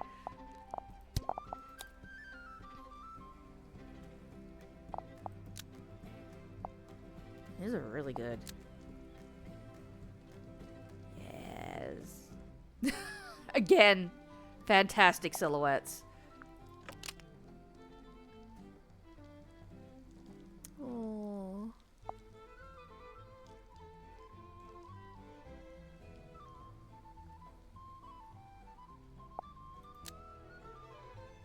The final character art for the family photo. Cynthia's pose mirrors that of her adventurous mother, but the wrench in her hand mirrors that of her mechanic stepfather. I wanted to put young Cynthia in a bright t-shirt with a sun image on it. It's also interesting how he looks like he's not even part of the photo. Like, I thought this had been, like, photoshopped or well, not photoshopped, I guess, edited with, like, somebody in the game had edited this photo. Because it looks, her and her mother look completely separate from the rest of what's going on. They're like a color part of the photo while the rest is in black and white. Which was very interesting.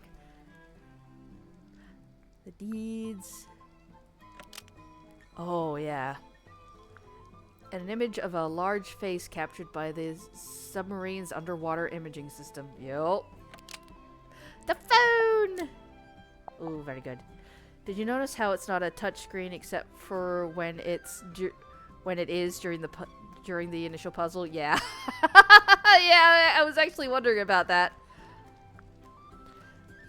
Actually, I'm gonna read the... Hang on. We looked at a lot of older phones for reference as we wanted to capture the chunky aesthetics of 90s technology. Still, it's one of the more modern objects you'll find in a Grimoire game. We normally try to avoid real-world technology in the detective Grimoire world, but the cell phone was an exception. Reading through all the messages provided a good interactive experience for the player. It's true, I did appreciate it. Did you notice how it's not a touchscreen except for when it is during the initial puzzle? Yeah. Don't worry, Adam. It's all good. I thought it was funny. Oh, the action figures! Oh, so good. Yes. Gasp! I removed it from its original packaging. It is no longer a collectible. Adam, how could you? I'm a big action figure guy, so I fought to keep this clue in the game, even though it only serves as a very brief mechanical purpose. Sometimes you just want to put a thing in your game. I mean, that's very valid and true, and it's your game. I understand. What is it? Oh, I forgot the word. Oh no, my brain has decided to leave me entirely yet again. Hang on. Let me check. I'm not gonna just sit here and just fucking fumble with it. 1 second. 1 second. Scope creep. But that's not what this is. But that's what I thought. I understand, not scope creep exactly, I guess, but just, like, you have a time limit. Well, they didn't have a time limit. Did they have a time limit? I don't know. Now I don't know how to form my sentence. Huh. I understand needing to cut some things from your game, for one reason or another. But I'm glad he kept this in if he wanted it. Because he's the Adam of the brothers. I'm glad he was able to keep it in. I guess it's just a very, very long and short of what I was trying to say. The typewriter. Yes. Yeah, the signature. I like the idea of this letter being written on very thin paper so you can see the writing on the other side. We faked this see-through effect by adding faded backwards writing onto the actual texture. Oh. This also works as a signal to the player that there is more writing on the other side. It's true.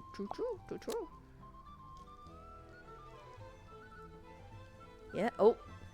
It's so simple, but so graceful. This translucent paper effect is one of my favorite things we did with 3D in the entire game. Hell yeah. Yep, you can see, yeah. Go on, show it for the other side. Yes! Very good, very good. Yeah, the map. Oh, this one was also cool. Oh, that's so cool! Too early development images for the moon photo. The scene depicted is a combination of Wolf's strongman act and Tadpole's mermaid act. Much about Wolf and Tadpole's relationship ended up as unsaid. I wonder if the players will be making their own conclusions. Why, yes, I do believe I shall be, and many of us will. A pipe that's also an audio... Yeah, that was really cool. I was definitely wondering about it, too, because it's like, ma'am, this is a submarine. We are underwater. Please don't smoke. Oh! Oh, look at the...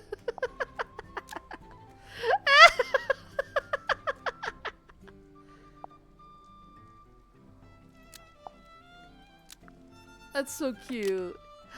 Ah, yeah. I still see you there, compass needle. That is actually... And that was in one of the puzzles, too. One of the puzzles that was actually... where the compass was actually a watch. Or a clock. Not a compass. Which, I don't know if that was intentional or not, but it did kind of make me... a little more of this. Yep, keen-eyed players may spot this secret early. But the intention was to reveal the truth closer to the end of the game. You know who you are. You spotted that early. I didn't spot it right away. Did I get there eventually? But not right away. Ooh. The process puts me in mind of designing Penny's birdcage from Tangle Tower, which was similarly used for a late game reveal. That's very true and fair. I almost want to play that game again. Oh!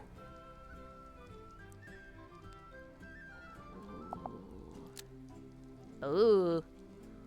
Eventually I realized this is functionally no different from just having it the X. Yeah, I it was like that. I think we know where to go. It's right there.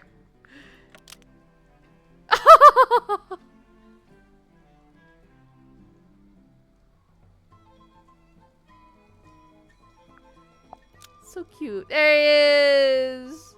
Before Cornelius Kane was called Cornelius Kane, he was called Driftwood Kane. What about Driftwood Dan? Before Driftwood Kane was called Driftwood Kane, Godric Grip was called Driftwood Kane. Oh, I could go on. The game was in development for a while.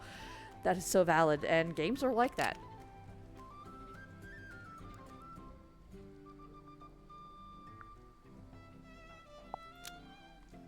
And yeah, actually, when did, hang on, now I need to look at when something else came out. Hang on. Crow Country, when did you come out?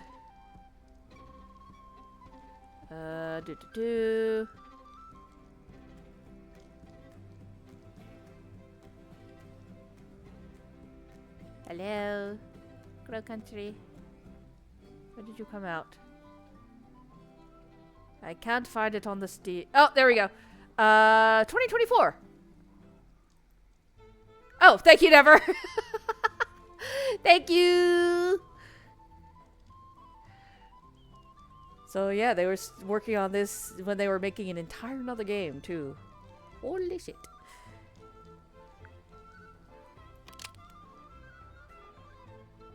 Yes, the pocketbook.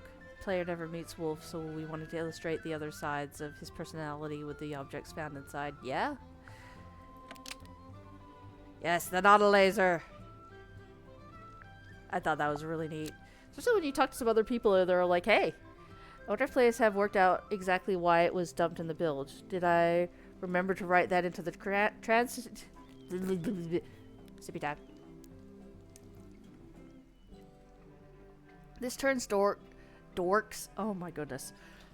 This turns Dirk's normal cell phone into a heavy-duty satellite phone, capable of getting network signal in the middle of the ocean. I wonder if players have worked out exactly why it was dumped in the bilge. I did remember to write that into the script. I think perhaps I hinted at it. Oh, you can tell I'm an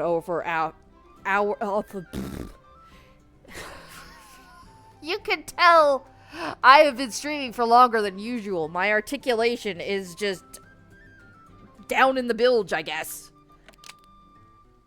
The driver's license. Well, the diving license. Ew. Oh, this is so good.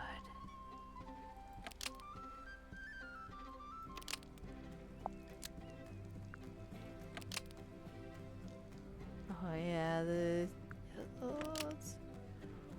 the necklace. It did look. I can see why I thought these were scissors at first. It looks like scissors. Ooh.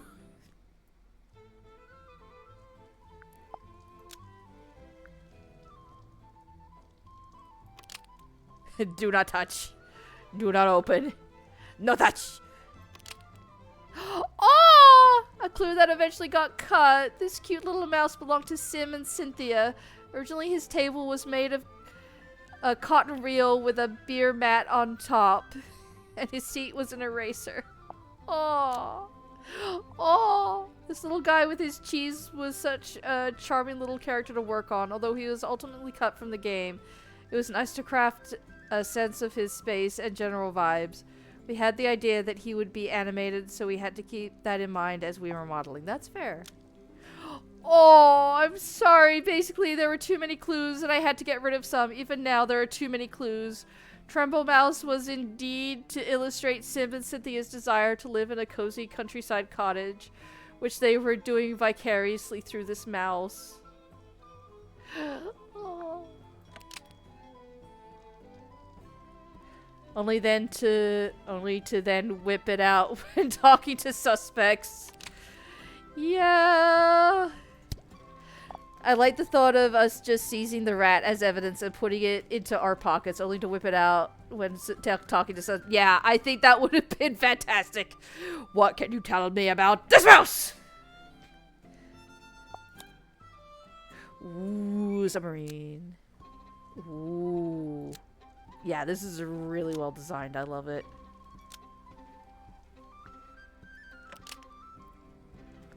Ooh, that's a good 3D one.